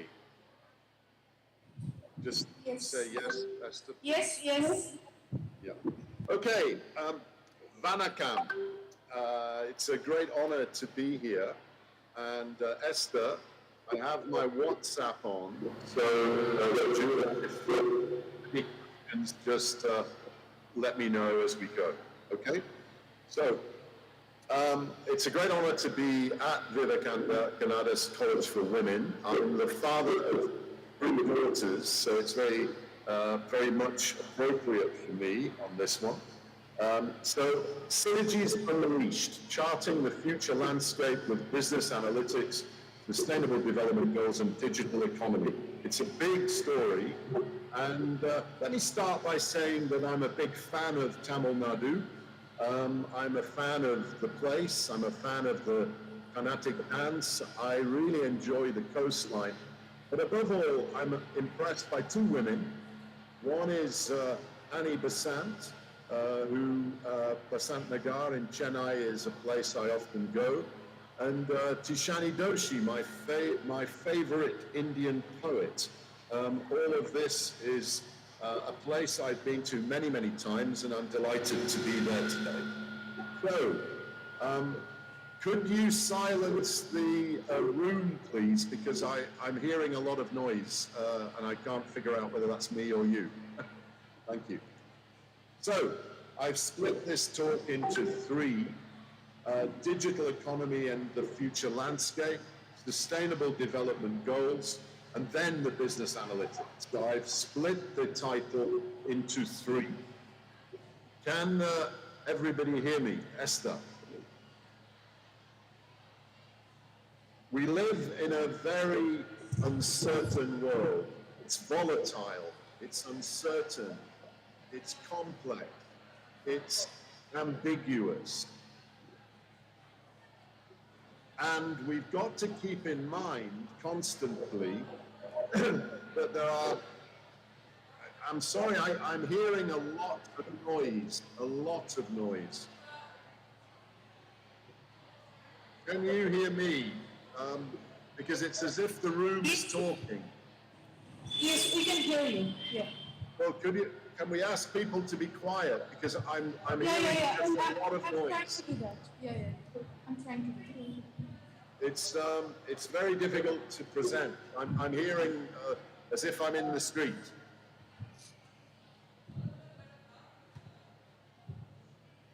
Hello? Hello? Can I keep going? But I'm hearing. Yeah, you keep going. I will control that. Yeah, you keep going. Yeah. Okay. So, as I've said, we live in a volatile, uncertain, complex. I really can't hear myself think. I'm hearing the street. Hello? I'm hearing noise all the time. Hello? Hello? Hello?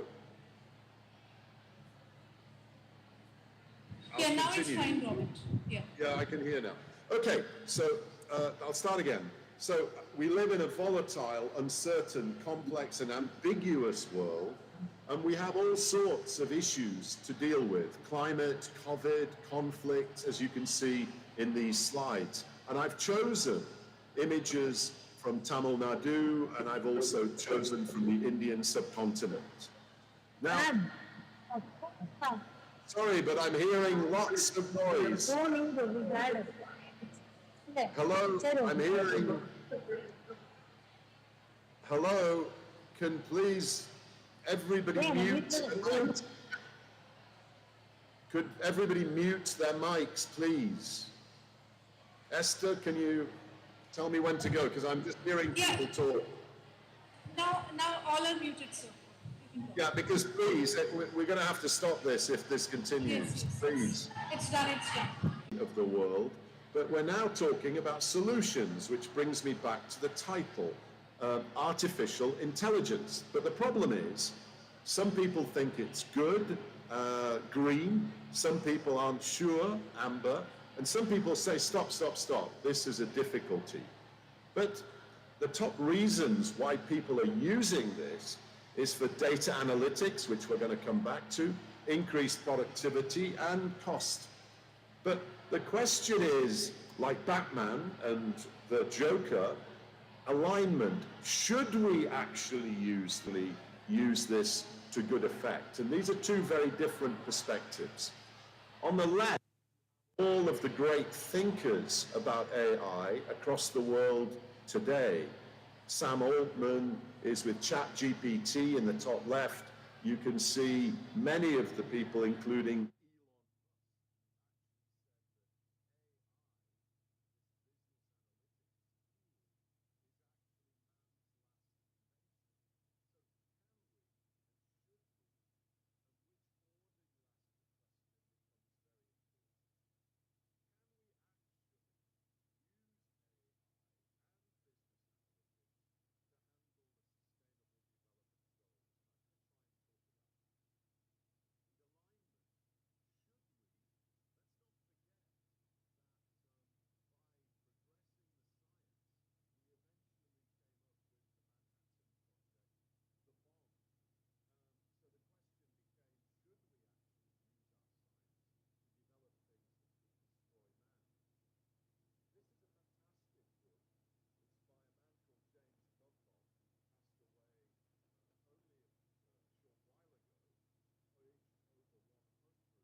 are the objectives that have been set out by the UN and other countries to be attained by 2030, the global goals. And as you can see here, 1 is no poverty, 2 is no hunger, 3 is good health, and so on. So these are the goals. Let's just go back to these challenges, because the goals are being pushed at the same time as we're getting these climate, COVID, and conflict problems. And I'm going to give a real-time example, and the example is of the Indian subcontinent's real finance minister, and that is the monsoon every year. And I'm going to show you two approaches to this. First, we define exactly what is going on. And we know all about this in India, but we also know a lot about this in Pakistan, in the Bengal, Bangladesh, and so on, because it hits everybody every year. Now, in the context of Pakistan, there has been a real challenge, and as you can see these photographs, the destruction of the students, country. be seated. And what happened was the Hostel government... students, be seated.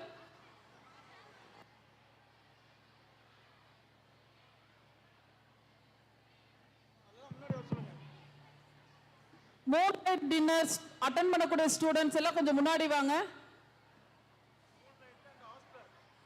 hostel students and moonlight dinner attend பண்ணக்கூடிய students எல்லாம் kindly come forward.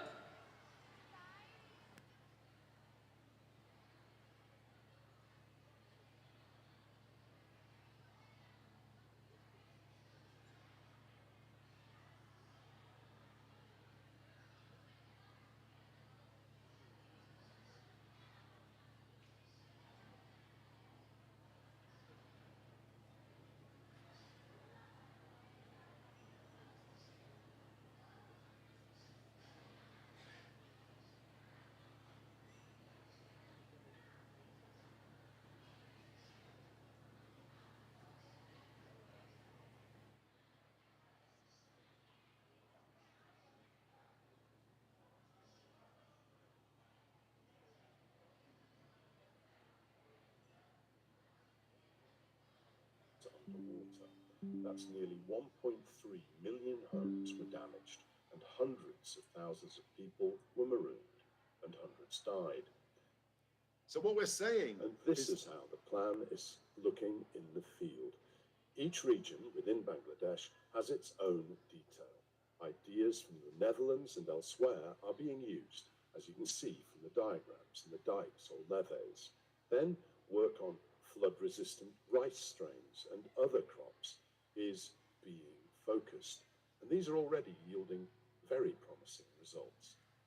So what you're seeing is an enormous emphasis upon solutions, not just listing the goals, but doing something with them. I've just been doing a lot of work in Ghana the last 2 years, where 40% of all of the vegetables and fruits don't even get beyond, they don't get to market, because they, after the harvest, they lose 40% of all of this harvest.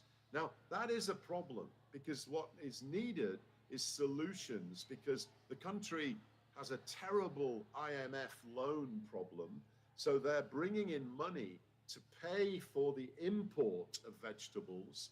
And actually what's happening is they're simply not managing after the harvest. So we're using the SDGs to do this. So when I got to Ghana, I worked with a lot of students, and we went through step by step the route to market to look where the problems actually are. I did this incidentally in Andhra Pradesh, which I'm coming to in a second. But the point is, we are using technology and business analytics to solve the problems. We're not using the same techniques that we've used for many, many generations. Now, this is me in Rushikonda in Andhra Pradesh a few years ago, and I was walking on the beach on the left, and I was about to give a talk about supply chains, actually. And so I watched and took photographs of the traditional fishermen leaving and coming back with the fish. This is where I was, and as you can see in this sequence, the ship, the boat was landing, number 1, onto the shore, number 2, number 3, the fatters full of fish were landed, and then they were sorted and then off to market. What I was trying to do was map from the harvest to the sorting to the distribution and into the market. And with this, actually analyze how we can improve the Sustainable Development Goals. Now, one of the things you'll see in 3 to 4 are some Red Cross baskets that have been used. These were used in the tsunami years before for medication. And what I'm trying to do here is use that instead of the fatters. And it added a lot of flexibility to the harvest because it meant that you were keeping the fish fresh.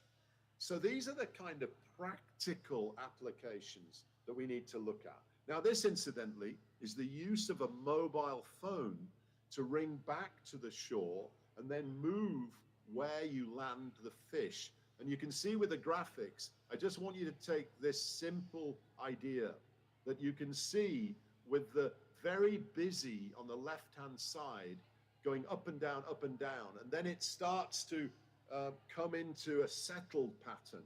Well, what this means is the prices go up and down very severely when you're using the same place every time. But using the mobile phone, you can move where you land the fish, and that means that prices start to come down to an acceptable level. I'm using data all the way. This is in Ghana, working again with a traditional fishing place. And what I've done here is, this is Joseph, a guy I used to speak to in the morning. And as you can see, he's actually picking up plastic on the shore, because this is another dimension of the strategic development goals. They're not just fishing, but because of the plastic, the problem is really causing havoc with their incomes. And what we need to be doing is understanding very clearly what has to be done to stop us using plastic, to use, for example, jute bags instead of plastic bags. Now, I'm inspired, always have been, by an economist from India called Amartya Sen. Now, this is a guy who won the Nobel Prize because he wrote something not on economics, but on the need for ethics within economics. And those of you who are studying economics will have probably heard of Adam Smith and his Wealth of Nations, which talks about open markets. That was written in 1776, but as Amartya Sen points out, Adam Smith wrote The Theory of Moral Sentiments before that, in which he argues that you need to be ethical. It's not good enough to be an entrepreneur to make a lot of money. What you need to be doing is doing well by doing good. That means concentrating your entrepreneurial ideas upon new solutions to the global problems. Now, he uses a thing called the capability approach. People at the focus of development, not the economy.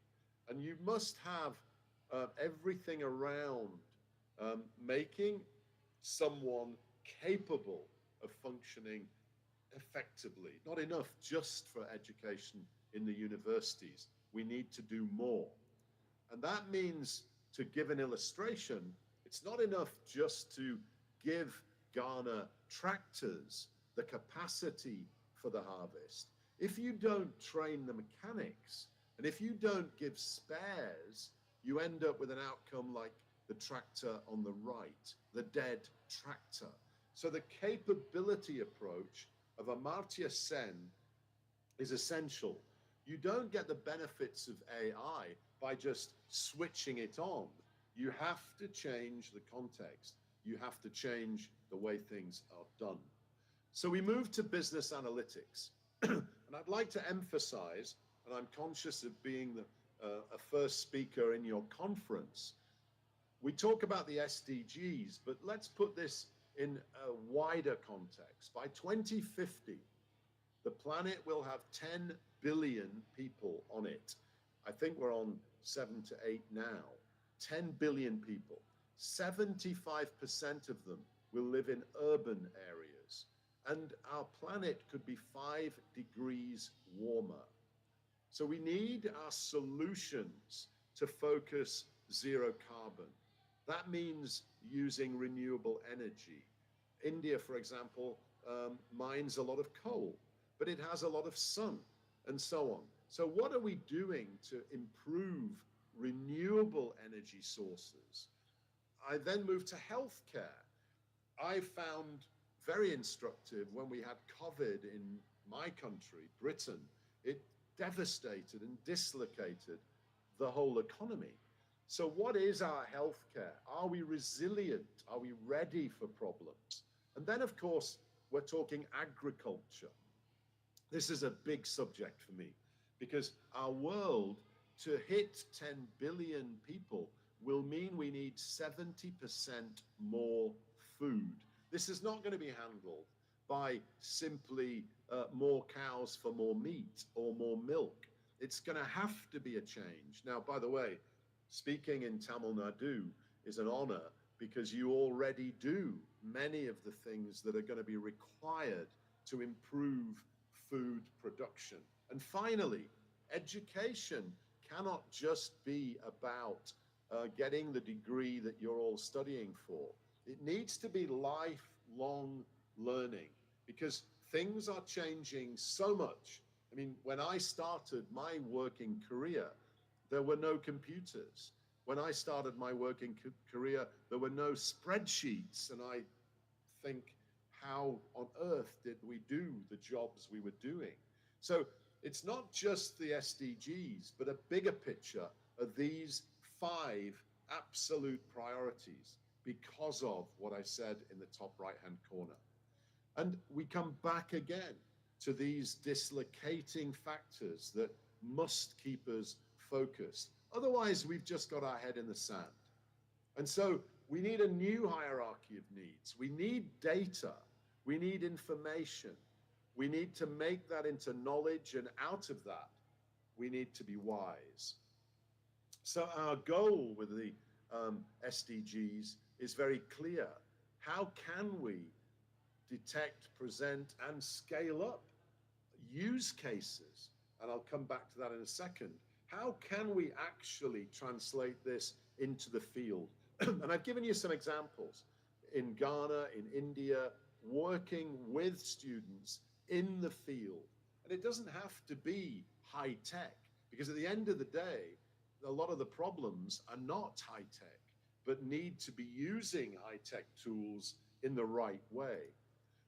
So, business analytics, which was on the title. As you can see in this rather busy slide, business analysis is one thing, focus on process, technique, and function, and you can read the rest. And business analytics, which is a focus on data and analysis. Using data-driven decisions is what that is all saying. And incidentally, this whole session is being recorded, so you'll be able to go back and look at some of these slides when you have the time.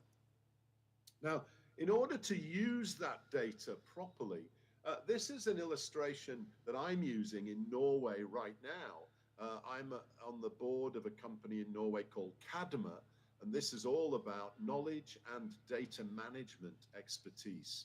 And so we're looking at how data is generated, collected, processed, stored, and so on. What are we doing with the analytics? Why are we getting these results? When can we actually see these being used, and how can we use them? And I keep coming back to solving real problems. In healthcare, we can use all sorts of business analytics. I've been doing some work in refugee camps in Kurdistan. Now, refugee camps in Kurdistan, there's 1.2 million people in those camps, and they have all sorts of diseases. And so we can use business analytics to actually explore why they've got these diseases and also look to monitor and trial the best solutions. Now, the other thing that I'm doing a lot of work with or have done is with ports, and the whole idea of pulling together a smart grid where you're using business analytics to understand where we are generating our energy and then where is it being used. And by doing that, we can improve the mix. So we are using more renewables and less fossil fuels. Another example I'd like to give you is one of the biggest challenges in India, across Africa, in Latin America, is what I'll call asymmetrical supply chains. This is where you have a local farmer using the bullock cart, and in the modern world across India, you've got Big Bazaar.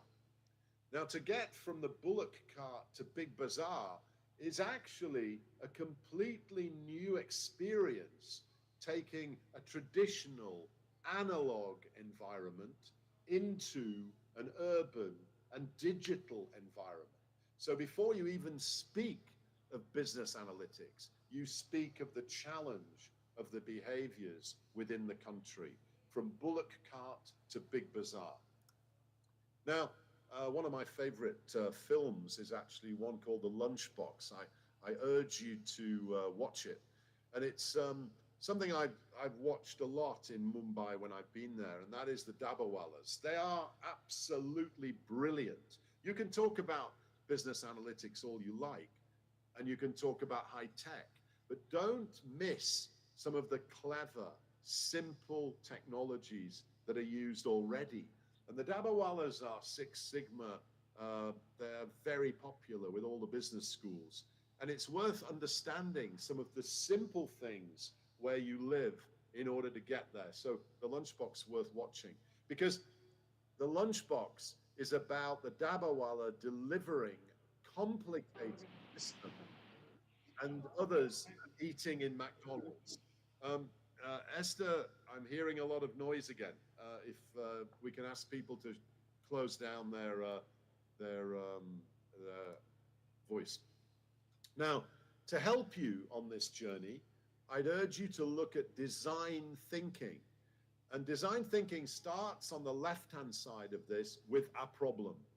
And then it opens up where you discover all of the relevant problems, causes, and knock-on effects. And then you concentrate your thinking in its definition, where you're pulling things together, combining ideas from your team. And then you open up again to develop ideas and solutions, and then you pull back again to deliver. Have a look at this on the web, the double diamond design process. There's lots of examples it will use from all sorts of places, and it helps you with your business analytics. Another phrase I've used, and I'd like you to think about, is this idea of the use case. Think of a system, think of a place of work, who's doing what and why, and then how is it being used? Because this is a very important way of thinking. UX, UI, lots of jobs happening. We have 3 daughters, 2 of them work in this area. And UI is the interface with your screen, with your computer, with the machine you're working with, and what is your experience is to the left. How do users really use these business analytics? How do they access them, UI, and how do they use them, and what do they experience in so doing, UX? Some of you will know it, but it's something that you're going to come into contact across your lives. This is the sort of thing I'm talking about. Your mobile phone, how do you access data on that mobile phone? How do you design it? This is UI, UX, a key element of your business developments. Because UI, UX, it's more about organizational transformation. You know, using business analytics is not just the technology, It's about how you use it and the behaviors that we're talking about. This is a great book by Gillian Tett. She writes for the Financial Times in London. And she is an economist. She is a business analytics person, but she actually studied anthropology, the study of cultures. For example, the anthropology of Tamil Nadu. I did some work some years ago in Tamil Nadu, working in a village that made pots. And they'd made pots for generations. And the pots were shaped without handles. And I suggested putting handles on them. And what happened was we sold as a pilot the pots with handles in Chennai. And we got another 10, 15 rupees per pot. And this proved to people that you could change behavior, change design, and actually change the outcome. And this was very, very significant. So, what I've tried to do is talk about the future landscape, and this is, in my terms, a lot to do with AI. I've asked the question, not just can we solve things, can we use business analytics, because the answer is yes, but if we are to use these tools without asking fundamental ethical questions, then we may be the sparrows having the owl as a pet, which is quite dangerous. I've talked about the Sustainable Development Goals, but what I'm asking you to do is not just look at the text. I'm asking you to get out there into markets, watch how people are solving hunger problems, are solving education problems, not just in the classroom, but out there in the real world, because the Sustainable Development Goals are there to solve real problems, not theoretical problems. And the digital economy, I'm urging you to understand this whole approach of user interface with the kind of tools that you already use, and you'll see in the economy as you go into your workplace, and then the user experience. I'm working in oil and gas right now, and I'm also working in the whole idea of mining, and we're looking at business analytics in this area, and that means using data-driven decision making. We're using huge databases and using AI to access the information much more rapidly. And I used the example earlier that if you Google something for a solution, you end up with an eggplant. But if you chat GPT and give no context, you end up with a bizarre egg on a plant. But if you use the context and you understand the domain and you study out there in the real world, you will get a much better solution. And that will be measurable with the Sustainable Development Goals. I set out this session not to give you answers, but to give you questions. And for those of you who have found it interesting, if you go on YouTube to Rob J. Bell webinars, you'll find quite a lot of webinars that I've done on a variety of topics, particularly women and their role as entrepreneurs. So that's Rob J. Bell, not Rob Bell, Rob J. Bell webinars. And I'll re-record this with some examples based upon the questions you send me. And I hope that has been of some value. And if anybody's got any questions, please put them in the chat. I haven't seen the questions in the chat, but if you have any, please ask.